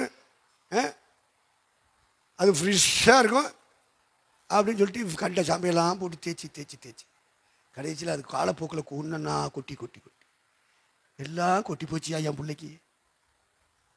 பார்பரை கூப்பிட்டு எல்லாத்தையும் வலிச்சு விடு. வேளாங்கண்ணியில் போய் முட்டையை போட்டுவா, இல்லை திருப்பதிக்கு போ, உனக்கு அங்கே லட்டு கொடுப்பான். திருப்பதியில் வாங்கி சாப்பிட்டு வா. முடிக்காக கலப்புற. நம்ம ஊழியத்துக்கு போனால் முடியெல்லாம் கொட்டி போகுமே. கண்ட தண்ணியில் குளிக்க வேண்டியிருக்குமே. நம்ம குளிக்கிற இந்த தண்ணியில் குளிக்க முடியாது. அந்த தண்ணியை ஊற்றினோம்னா என்ன முடியெல்லாம் கொட்டி போகும். அவர் ஊழித்து புறப்பட்டு இருக்கார், கூப்பிட்டுட்டே இருக்கார், ஊழித்து போ. நான் வரமாட்டேன். நீ வேலையை பார்த்து என்ன செய், சம்பாரிச்சு கொடு, பிள்ளைகளை காப்பாற்றிட்டு குடும்பத்தை நடத்துவான். ஊழிய வீட்டில் இருந்துக்கிட்டே செய். அவர் சொல்றார், இல்லை ஆண்டவர் அழைக்கிறார். எங்கே அழைக்கிறார்? சங்கரன் கோயிலுக்கு அழைக்கிறார். ஏன்னா அங்கே தான் சங்கரன் இருக்கான். சங்கரன் கோயிலுக்கு அழைக்கிறார். ஏன்னா நான் வரமாட்டேன். அப்போ ஏன்ட்ட வரான்? இப்படி சொல்லிக்கிட்டு இருக்கா. நான் ஒழித்து போக முடியல, எனக்கு நிம்மதி இல்லை, என்ன செய்யணும் எனக்கு தெரியல அப்படின்னு வந்து புலம்பிட்டு இருக்காரு. உன் பொண்டாட்டி என்கிட்ட வர சொல்லு, நான் அரசு முகத்தில் இருக்கேன். உனக்கு எத்தனை பிள்ளை? இந்த பிள்ளைகளெல்லாம் நீ பார்த்துக்குறியா? பார்த்துக்கிறேன். கடைசி பிள்ளை பொட்டை பிள்ளை நீ பார்த்துக்குறியா? பார்த்துக்கிறேன். சரி, உன் மனைவியா இருக்கு. 1 வாரம் ஓகே, அந்த ஜெபம் பண்ணிட்டே இருக்கேன். காலை ஜெபம், மத்தியானம் ஜெபம், நைட்டு ஜெபம் ஓடிட்டு. 1 வாரம் முடிவு. சனிக்கிழமை பாஸ்டிங் பிரேயர். சில வார்த்தைகள் போகுது. ஞாயிற்றுக்கிழமை வந்துச்சு. ஞாயிற்றுக்கிழமை எந்திரிச்சுட்டு எல்லாரும் சாட்சி சொல்லும்போது இவளும் எந்திரிக்கிறா. எந்திரிச்சு சாட்சி சொல்கிறா, என் இருதயத்தில் எந்த விஷயத்தை உள்ளே வச்சு ஊழியத்துக்கு போகாமல் நான் இருந்துட்டு இருந்தனோ அந்த விஷயத்தை கூட கர்த்தர் வெளிப்படுத்தி என் இருதயத்தை உடைத்து விட்டாருன்னு கண்ணீரோடு சொல்லிக்கிட்டு இருக்கா. என்னடா விஷயம்னா, முடி வெளியே போனால் கொட்டி போகுமா, அதனால ஊழியத்துக்கு போகாமல் இருக்கா. அதையும் கூட கர்த்தர் பகிரங்கப்படுத்திட்டார், வெளிப்படுத்திட்டார். இதை கூட கர்த்தர் பேசுவாரா, சொல்லுவாரா? அப்படியானால் தேவன் என்னை நடத்துவார் அப்படின்ற ஒரு ஃபெய்த் அங்கே வருது. அந்த உடனே ஒப்பு கொடுக்குறேன். ஞாயிற்றுக்கிழமை அங்கே தான் ஒப்பு கொடுத்த அரசு முகத்தில். நீங்களாம் யாருக்கு பொண்டாட்டின்னு தெரியல. ஊழியத்துக்கு போகிற ஊழியக்காரனுக்கு பின்னாடி போயிடணும். போனால் அந்த தண்ணியை ஊற்றுனா முடி கொட்டி போகும்னு கவலைப்பட்டுக்கிட்டு ஊழியத்துக்கு போகாமல் இருக்கக்கூடாது.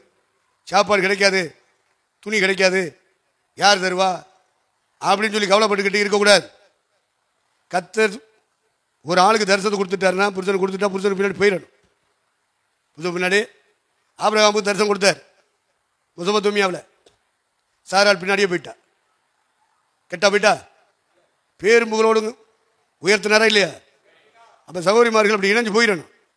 ஹஸ்பண்டுக்கு ஒரு தரிசனம் இருக்குது, ஒரு வெளிப்பாடு இருக்குது, ஒரு சொப்பனை இருக்குது, சகோதரிமார்கள் இணைஞ்சு போயிடணும். அப்படி போகும்போது கர்த்தர் ஆசீர்வதிப்பார், உயர்த்துவார், மேன்மைப்படுத்துவார். இல்லை மூடி கொட்டி போயிடும், நமக்கு சாப்பாடு கிடைக்காது, நமக்கு துணி கிடைக்காது சொல்லி நீ கோமா செஞ்சு போயிடாத. நீ நல்லா இருக்கணும், அதுக்காக தானே சொல்லிட்டு இருக்கேன், அதுக்கு தானே சொல்கிறேன், நல்லா இருக்கிறதுக்கு தானே சொல்கிறேன். அப்புறம் நம்பணுமா வேண்டாமா? இப்போ முடி கொட்டி போகும்னு உளித்து போகாமல் ரொம்ப காலம் இழுத்தடிச்சிட்டா. அதுக்கப்புறம் அவனை கூப்பிட்டு உன் முன்னாடி உளித்து கொடுத்துட்டா, கூப்பிட்டு போ அப்படின்னு சொல்லி அப்புறம் இங்கே வந்து அப்புறம் ஜாதியாட்ட கூட்டிகிட்டு போய் முன்னாடி முடிச்சு நிப்பாட்டி ஜெபம் சொல்லி அதே நேரத்தில் தான் திண்டுக்கல் ஆனந்த மனைவியும் கூப்பிட்டு ஜாதியாட்ட ஜெபம் சொல்லி ரிஜிஸ்டர் நோட்டில் அவங்க 2 குடும்பத்தையும் பதிவு பண்ணேன். 2 குடும்பத்தையும் பதிவு பண்ணேன், கிருபாசன ஊழியர்கள் அப்படி.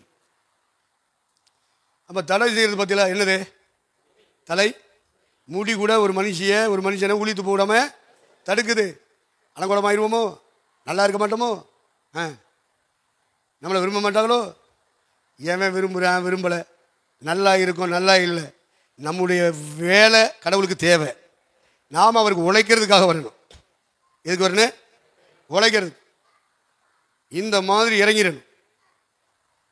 அப்போ சரி, இந்த இதை நிப்பாட்டுறேன்.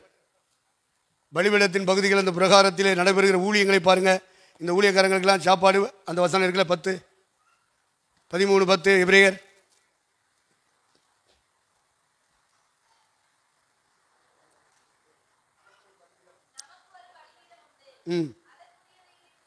அதற்கு உரியவைகள் நல்லா கவனிங்க. பலிபீடத்துக்கு பக்கத்தில் கொண்டாந்து மக்கள் கொண்டு வந்து காணிக்கைகளை பொருள்களை வைக்கிறாங்க, ஆடுகளை மாடுகளை வைக்கிறாங்க. அப்போ பலிபீடத்தில் ஊழியம் செய்கிறவர்கள் இந்த இருக்கிற லேவியர்கள் அத்தனை பேரும் குடலை கழுவுறவன், கல்லீரலை கழுவுறவன், துடையை கழுவுறவன், மாம்சத்தை கழுவுறவன், பலிபீடத்தின் கொம்பில் கொண்டு வந்து கட்டுறவன், விறகலி போடுறவன், தண்ணி அள்ளி ஊற்றுறவன், அந்த பாத்திரங்களெல்லாம் அள்ளி போட்டு இந்த அண்டா குண்டாவெல்லாம் கழுவணும், பாத்திரம் கழுவுறவன், இவெல்லாம் இல்லாமல் இந்த ஊழியம் நடக்காதியா? ஆண்டவர் அப்படி உட்காந்துக்கிட்டு அப்படி அப்படின்னு சுகந்த வாசனையை எடுக்கணும்னா இவ்வளோ பேரும் உழைக்கணும், அவ்வளோ பேரும் சாப்பிடணும்னா இங்கே வர்ற காணிக்கையை தானே செய்யணும், சாப்பிடணும். பலிபீடத்திலே ஊழியம் செய்கிறவர்கள் பலிபீடத்துக்கு அடுத்தவைகளை புசிக்கிறார்கள். 1 கொரிந்தியர் 9.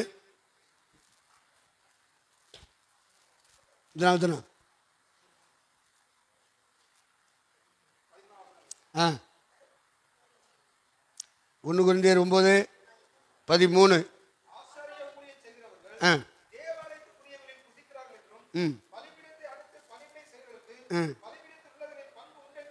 நல்லா கவனிச்சில. இவங்கெல்லாம் இவன் பொண்டாட்டி பிள்ளை எப்படி சாப்பிடுவேன்?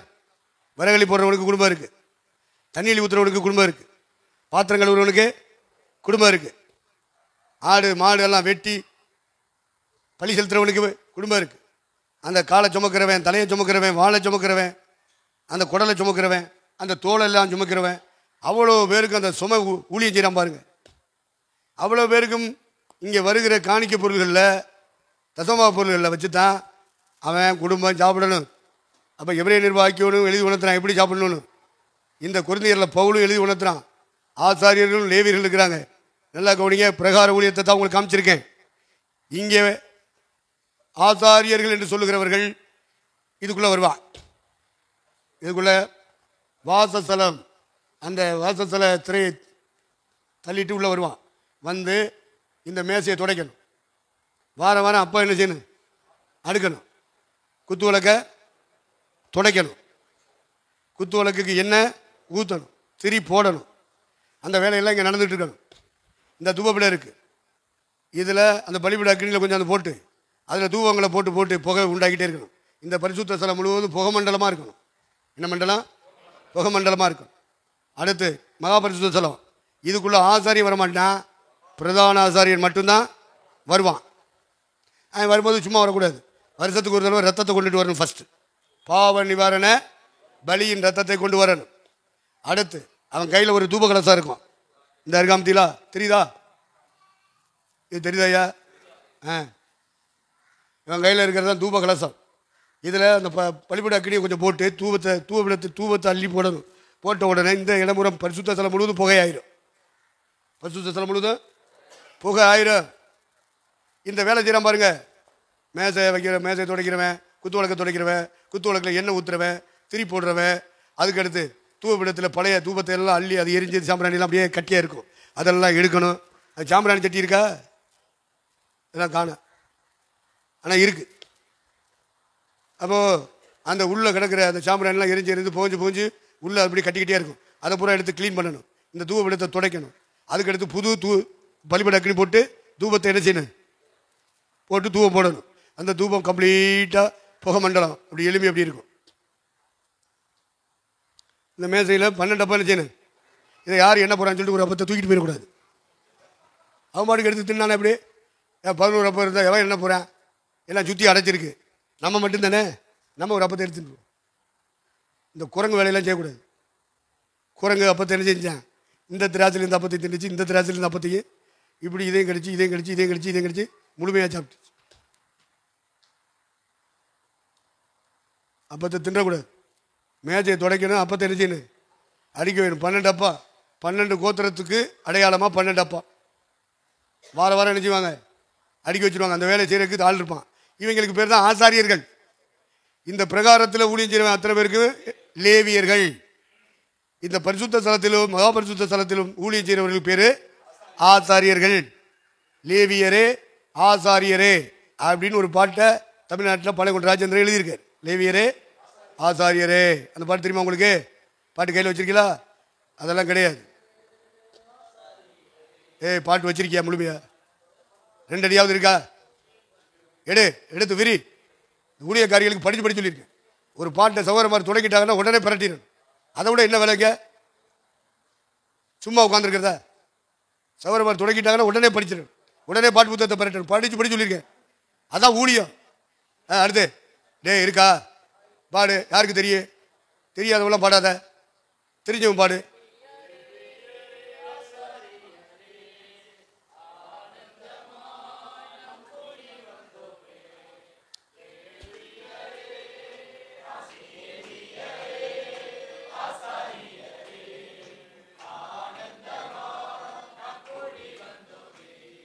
சரி, பலிபீடத்தை முடிச்சுக்கிடுவோம். அடுத்து தொட்டி. அடுத்து என்னது? அங்கே தொட்டி வரைஞ்சிருக்கா?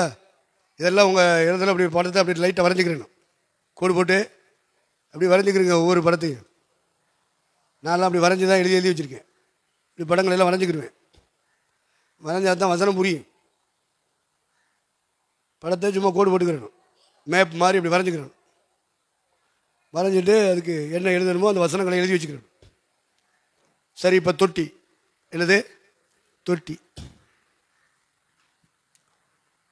தொட்டியில் உள்ள அந்த பர்பஸ் என்ன அப்படின்றத நம்ம பார்த்துட்டோம். இப்போ நம்ம புதிய ஏற்பாட்டுக்கு வர்றோம். புதிய ஏற்பாட்டு பலி அப்படின்றத ஜீவ பலியாக ஒப்பு கொடுத்து வாழணும் அப்படின்னு சொல்லியாச்சு. அடுத்து பலிபீடம் எப்படி செய்யப்பட்டதோ, எதற்காக செய்யப்பட்டதோ, என்ன உதவி துணை பணிபட்டுகள் செய்யப்பட்டதோ, அப்படி நாமும் நம்முடைய சபையும் பலிபீடமாக மாறணும். ஒன்று, இயேசுநாதரையும் காட்டும். நமக்கு முன்னே போயிருக்கிற இயேசு அப்போஸ்தலர்கள் எல்லாரையும் பலிபீடம் காட்டும்.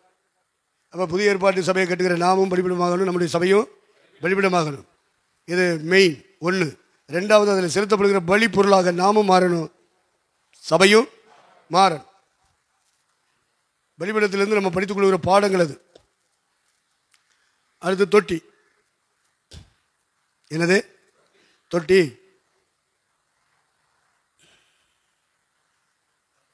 பிரகாரத்தில் இருந்த 2வது பனிமுட்டு. இது வசனம் எழுதிட்டீங்களா? யாத்ரா 30 17 முதல் 21, 38, 8, 40, 7 இந்த வசனங்களை எழுதி வச்சுக்கிறீங்க. நாளைக்கு புரட்டி பார்க்கும்போது இந்த வசனத்தை படிக்கணும். அப்போ தான் புரியும். இந்த தொட்டி என்பது 1வது பலிபீடம். ஆசரிப்பு கூடாரத்துக்குள்ள நுழைஞ்ச உடனே முதல்ல காண்பது என்னது? பலிபீடம். 2வது காண்பது தொட்டி. அப்படி எழுதிக்கிறீங்க. முதலில் காண்பது பலிபீடம், 2வது காண்பது தொட்டி.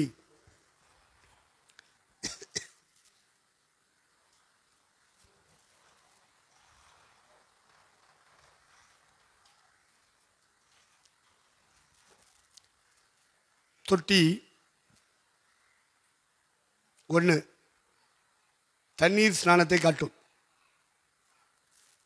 தொட்டி தண்ணீர் ஸ்நானத்தை காட்டும். நம்பர் 2, தொட்டி வசனத்தை காட்டும். நம்பர் 3, தொட்டி கிறிஸ்துவின் முன்மாதிரியை அடிச்சுவடை காட்டும்.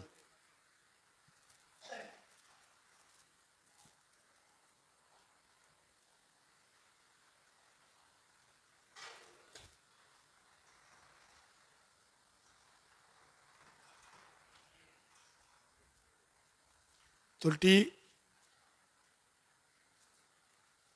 லேவியர்கள், ஆசாரியர்கள் தங்கள் கைகளை கால்களை கழுவிக்கொள்வதை காட்டும்.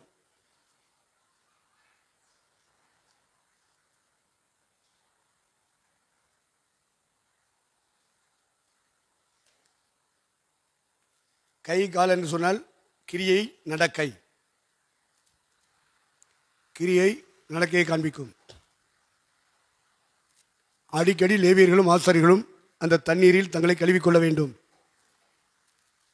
ஊழியம் செஞ்சாலும் அவங்க தங்களை பரிசுத்தப்படுத்துறதுக்கு தான் தண்ணி. தங்களை சுத்தம் பண்ணிக்கொள்ள, கழுவிக்கொள்ள, பரிசுத்தப்படுத்துவதற்காக வைக்கப்பட்டிருப்பது தண்ணீர்.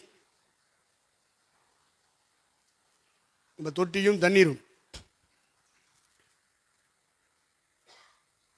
இயேசுவை காட்டும், ஊழியர்களை காட்டும், சபையை காட்டும். தொட்டியும் தண்ணீரும் இயேசுவை காட்டும், ஊழியரை காட்டும், சபை மக்களையும் காட்டும்.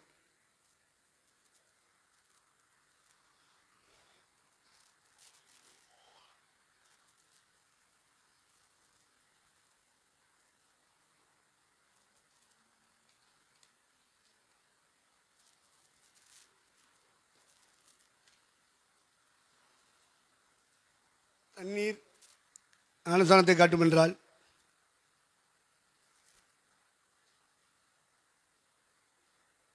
புதிய ஏற்பாட்டில் பல வகை ஸ்நானத்தை பற்றி சொல்லப்பட்டிருக்கிறது.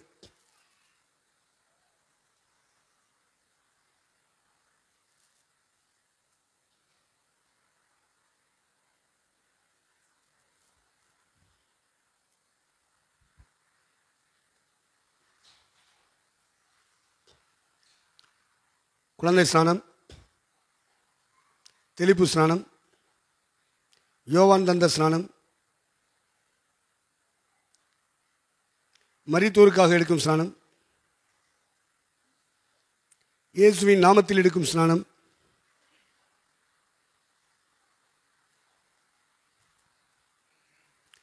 திருமணத்துக்காக கல்லறைக்காக எடுக்கும் ஸ்நானம்,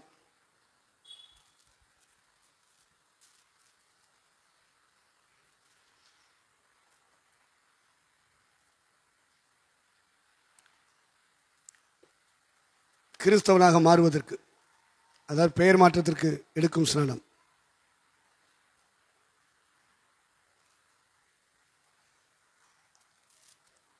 புதிய ஏற்பாட்டின்படி எடுக்கும் சத்திய ஸ்நானம்.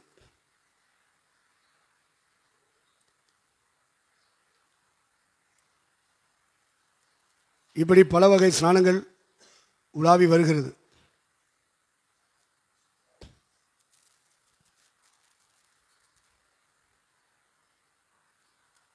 வேதத்தில் நாம் பார்க்கும் சத்திய ஸ்நானம், வேதத்தில் நாம் பார்க்கும் சத்திய ஸ்நானம்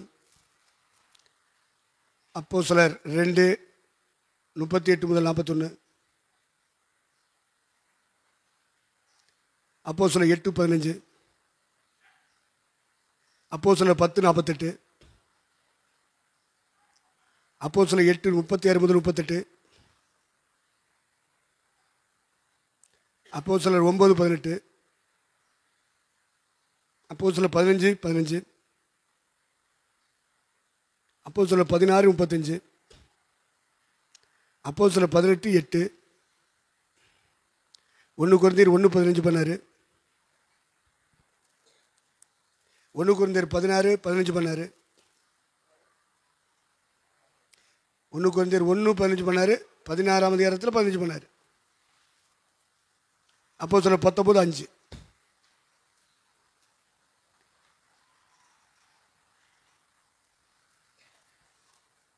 ஞானஸ்நானம் எடுக்கும் முறை: மரணம், அடக்கமடைதல், உயிர்த்தெழுதல். 3 சத்தியங்கள் நிறைவேறும்படியாக எடுக்க வேண்டும். ரோமர் 6:2, கொலோசியர் 2:12, ரோமர் 8:11.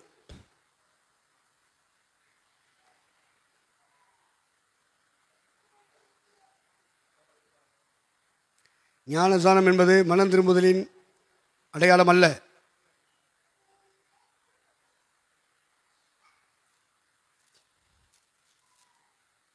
ஞானஸ்நானம் என்பது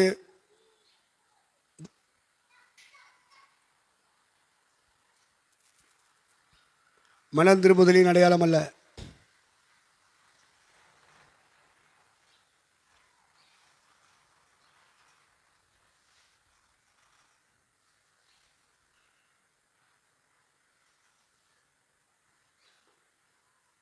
ஞானஸ்நானத்தின் நிழல்கள்: 1, இஸ்ரவேலர் செங்கடலை கடந்தது.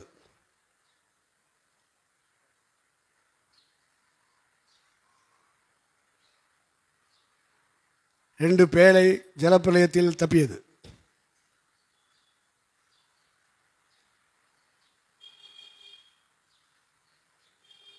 3, ஞானஸ்நானம் பெற்றால் தான் பரிசுத்த ஆவி கிடைக்குமா? அண்டர்லைன். இல்லை. அப்போஸ்தலர் 10:44-48.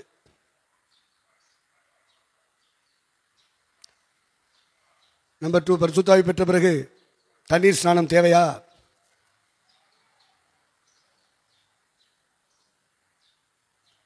அப்போஸ்தலர் 10:44-48.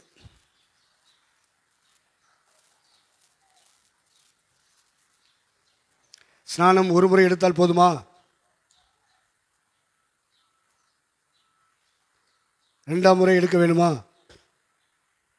அல்லது எடுக்கலாமா?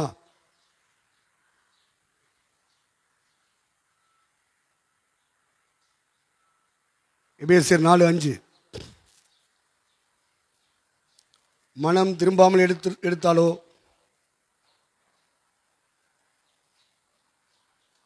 தவறான முறையில் எடுத்தாலோ,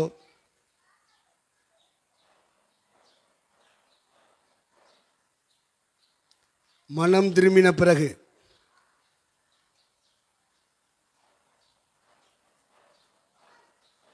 எடுக்க வேண்டும்.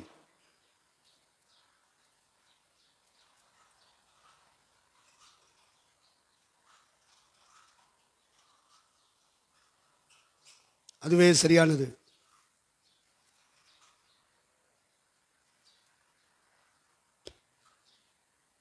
கள்ளன் ஸ்நானம் எடுத்தானா?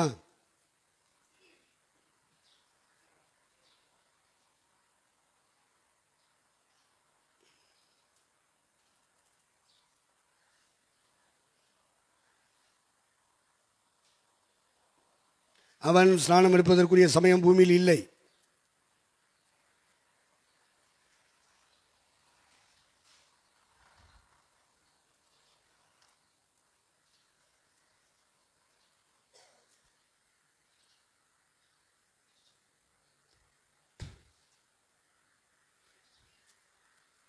இயேசுவானவர் தன்னை தாழ்த்தி ஸ்நானம் எடுத்தார்.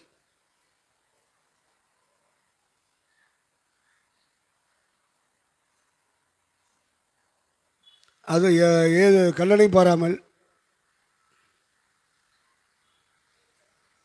இயேசுவை பார்த்து ஸ்நானம் எடுக்க வேண்டும். கல்லணை பார்த்து ஸ்நானம் எடுக்காமல் இருக்கிறதை விட இயேசுவை பார்த்து ஸ்நானம் எடுக்க வேண்டும்.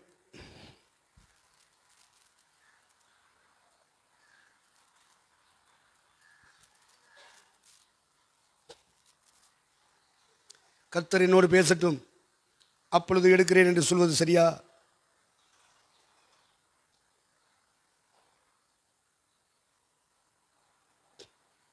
சரியில்லை.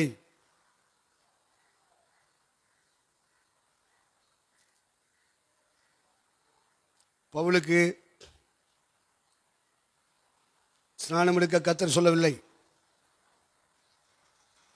அனனியா தான் சொன்னான்.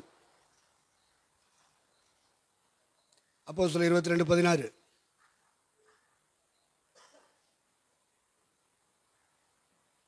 கொர்நேலியுவுக்கு தூதன் சொல்லவில்லை, பேதுரு தான், ஊழியர் தான் சொன்னார்.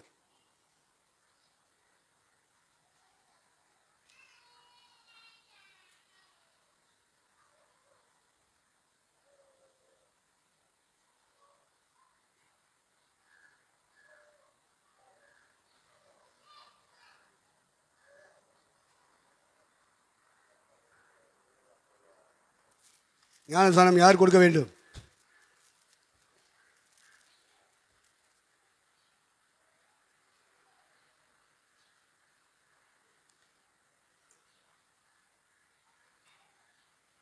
வேத புத்தகம் எடுத்த பிரசவம் பண்ணுகிற எல்லாரும் கொடுக்கலாமா?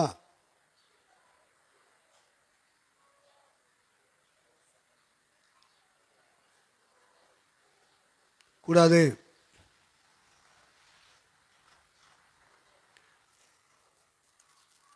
இந்த ஊழியத்தை நிறைவேற்றும்படி அழைப்பும் அபிஷேகமும் உடையவர்கள்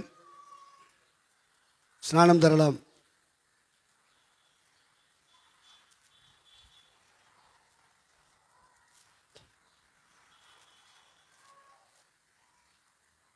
எபிரேயர் 5:4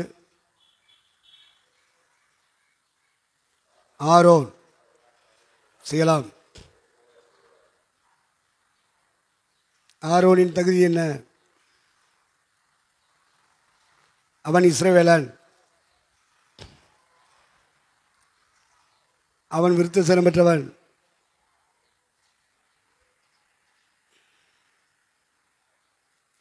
அவன் அழைக்கப்பட்டவன்,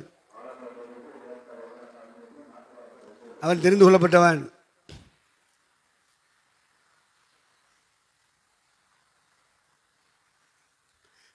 பூமிக்குரிய சுதந்திரம் இல்லாதவன்.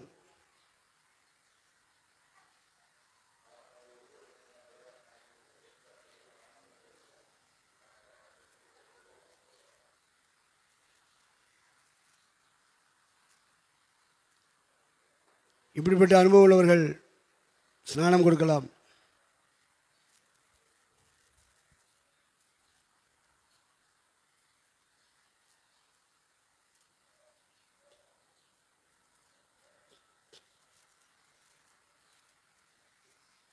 ஸ்நானம் என்றால் என்ன?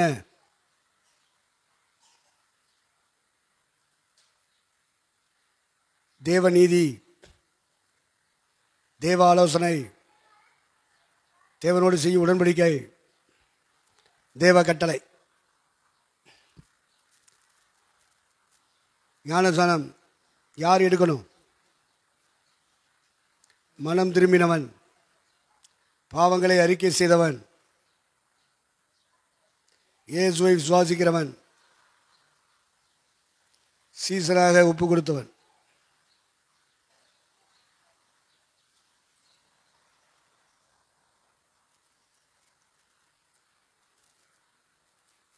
ஞானஸ்நானம் எப்படி எடுக்கணும்?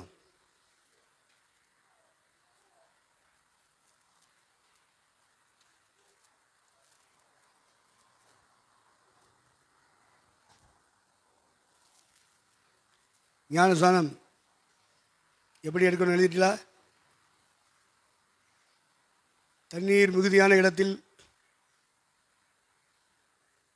வரணும், தண்ணீருக்குள் இறங்கணும், தண்ணீருக்குள் மூழ்கணும், தண்ணீரிலிருந்து வெளியே வரணும். ஞானஸ்நானம் எடுப்பதால் பயன் என்ன?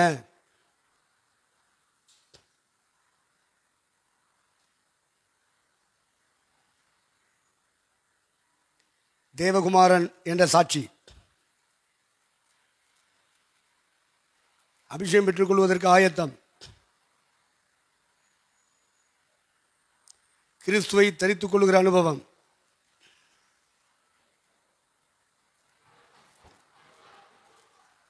நித்திய வாழ்க்கைக்கு வழி நடத்துதல். நித்திய வாழ்க்கைக்கு வழி நடத்துதல்.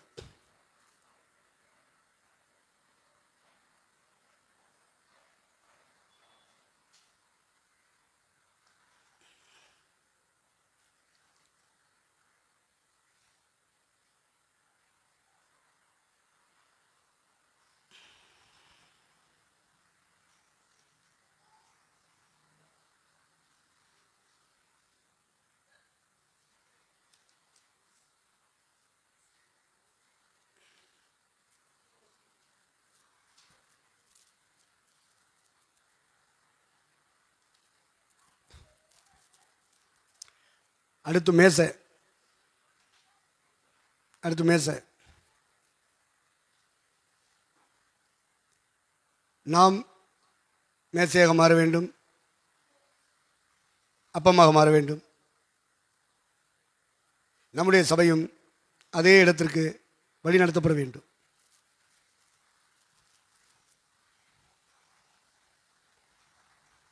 மேசை அப்பம் இயேசுவை காட்டும், நம்மை காட்டும், சபையை காட்டும்.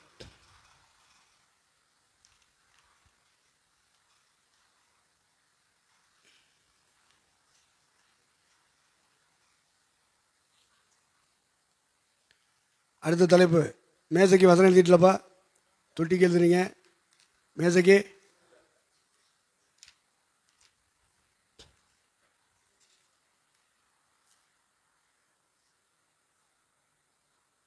யாத்ராமம் 40:22, யாத்ராமம் 25, 23, 30, யாத்ராமம் 37, 10-17, யாத்ரா 40, 21-23, லேவியராகமம் 24, 5-9.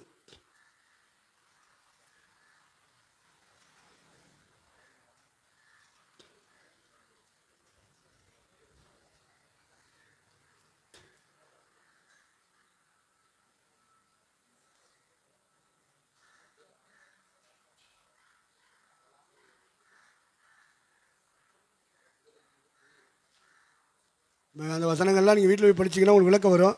அந்த விளக்கங்களை கீழே எழுதிக்கிறீங்க. அடுத்து குத்து விளக்கு. யாத்ராமம் 25, 31-39, 40-24, யாத்ராமம் 27, 20-21, 37, 17-24.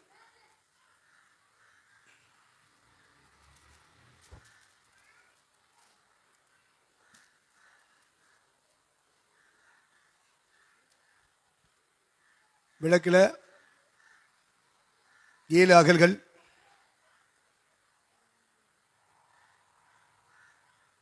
6 கிளைகள்,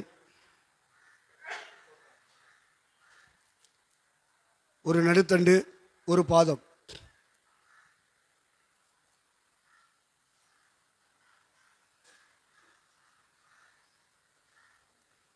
அதில் ஊற்றும் ஒலிவ எண்ணெய்.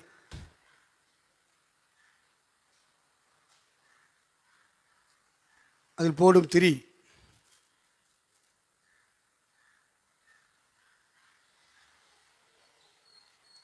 அதிலே பூ இருக்க வேண்டும், மொட்டு இருக்க வேண்டும், கனி இருக்க வேண்டும்.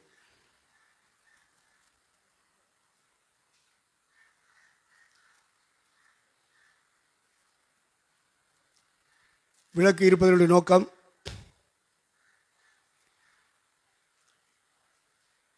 அது வைக்கப்பட்ட ஸ்தலம் முழுவதும் வெளிச்சம் தர வேண்டும்.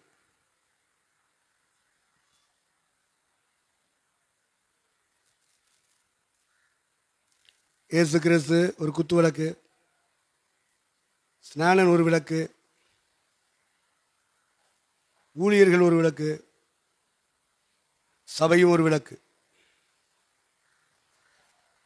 விளக்கு இருப்பதின் நோக்கம் வெளிச்சம் தருவதற்கு.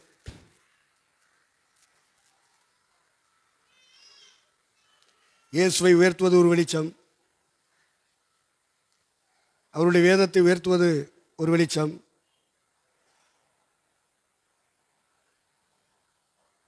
பரிசுத்தாவிலே நிறைந்து ஆவியின் வரங்களையும் வல்லமையையும் அதிகாரத்தை வெளிப்படுத்துவது வெளிச்சம்.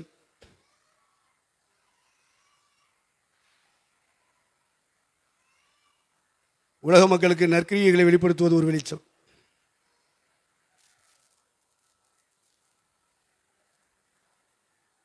நீங்கள் உலகத்துக்கே வெளிச்சம் என்று இயேசு சொன்னார்.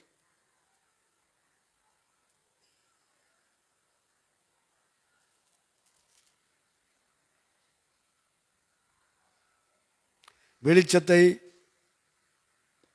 வெளியே விடாதபடி மறைக்கும் சக்திகள் விளக்கை சுற்றி இருக்கும்.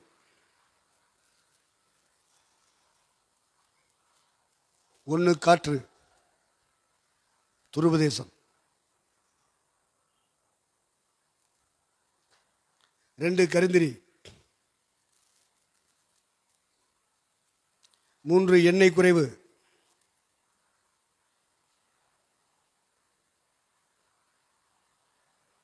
4 விளக்கு விளக்கப்பட வேண்டும், சுத்திகரிப்பு இல்லாமை,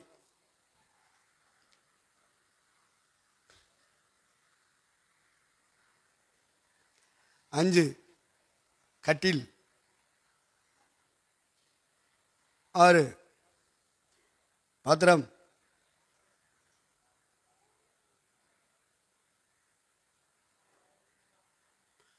7 மரக்கால்,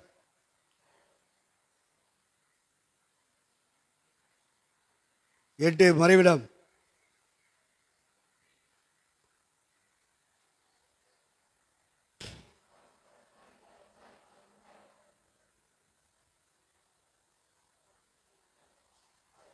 இவைகளெல்லாம் வெளிச்சத்தை மறைக்கும் சக்திகள். உன்னிலுள்ள வெளிச்சம் இருளாகாதபடிக்கு எச்சரிக்கையாயிரு.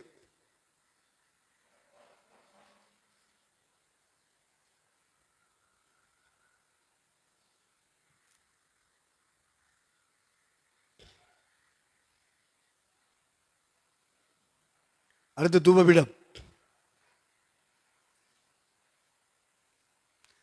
தூபபீடத்துக்கு என்ன வசனம்? குத்துவிளக்கு வசனம் எழுதிட்டுல்ல? எழுதியாச்சு. அடுத்து என்னது? தூபபீடம். யாத்ராம 30 1 to 16.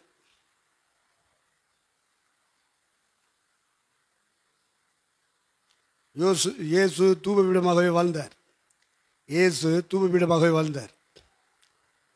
தூபபீடம் ஜெபத்தை காண்பிக்கிறது, ஜெப வாழ்க்கையை காண்பிக்கிறது. தூபபீடம் ஜெப வாழ்க்கையை காண்பிக்கிறது. தூபபீடத்தில் இருக்கிற 4 கொன்புகள் ஜெபத்தின் மூலமாய் பெற்றுக்கொள்ளும் தெய்வீக அதிகாரம் வல்லமையை காண்பிக்கிறது.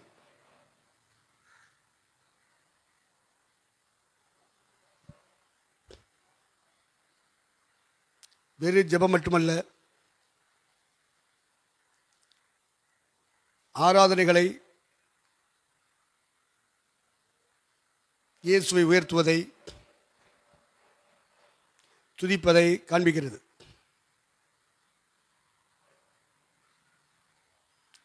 துதி ஆராதனை செய்வதால் அவருக்கு மகிமை உண்டாகிறது.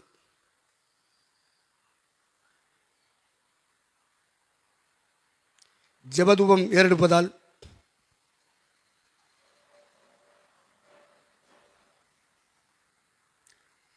நம்முடைய குடும்பம்,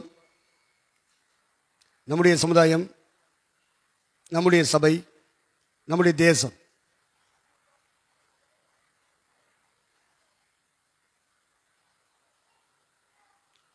தேவனுடைய ரட்சிப்பையும் விடுதலையையும் ஆசீர்வாதத்தையும் அது கொண்டு வருகிறது.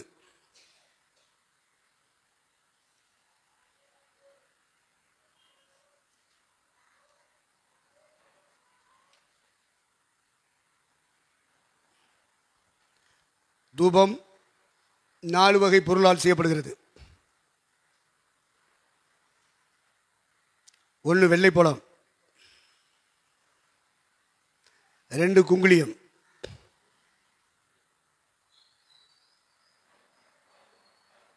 3 அல்பான் பிசின், 4 சாம்பிராணி.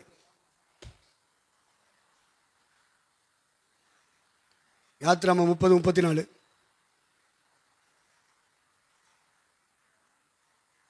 1 தீமோத்தேயு 2:1.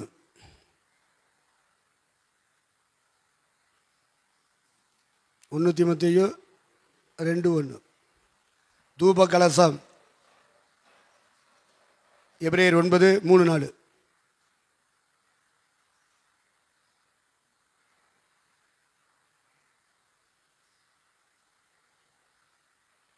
இது மகா பரிசுத்த ஸ்தலத்தில் வைக்கப்பட்டதாகும். இது பிரதான ஆசாரியனுடைய பொறுப்பில் இருந்தது.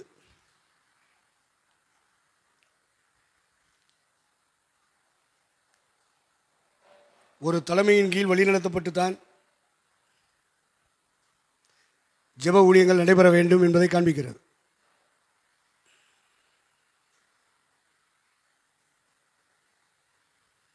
தூபபீடத்தில் உள்ள கம்பிகள் பல இடங்களுக்கு சென்று பயன்படுவதை காண்பிக்கிறது.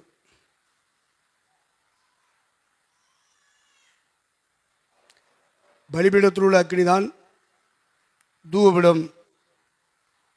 தூபம் செய்யப்பட வேண்டும், தூபம் போடப்பட வேண்டும். பலிபீடத்தின் அக்கினி மூலமாகத்தான் தூபபீடம் புகைய வேண்டும்.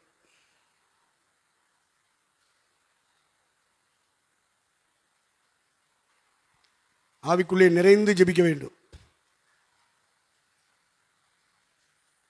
ஆவியிலே அனல் உண்டாகி ஜெபிக்க வேண்டும்.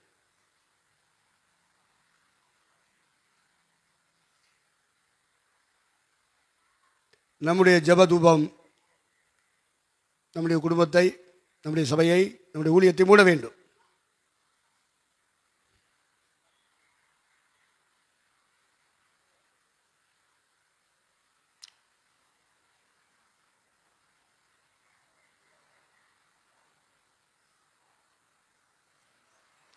தூபவர்க்கம்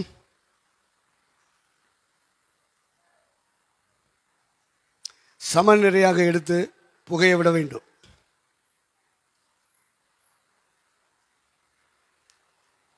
அந்த தூபவர்க்கம் சுகந்த வாசனையை கொண்டு வர வேண்டும்.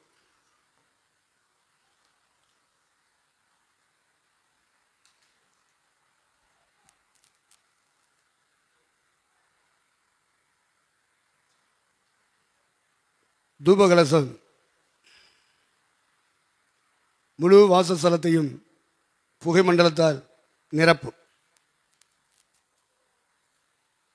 எப்போது செப சிந்தையோடு வாழ வேண்டும் என்பதை காட்டுகிறது. எங்கும் எதிலும் ஜெபம் செய்து வாழ வேண்டும் என்பதை காட்டுகிறது.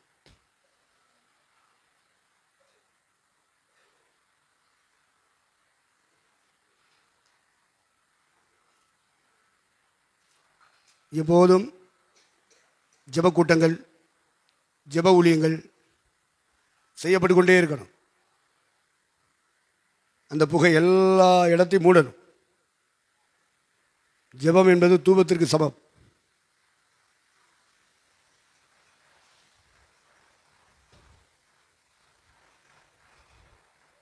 ஜெபமே ஜெயம்.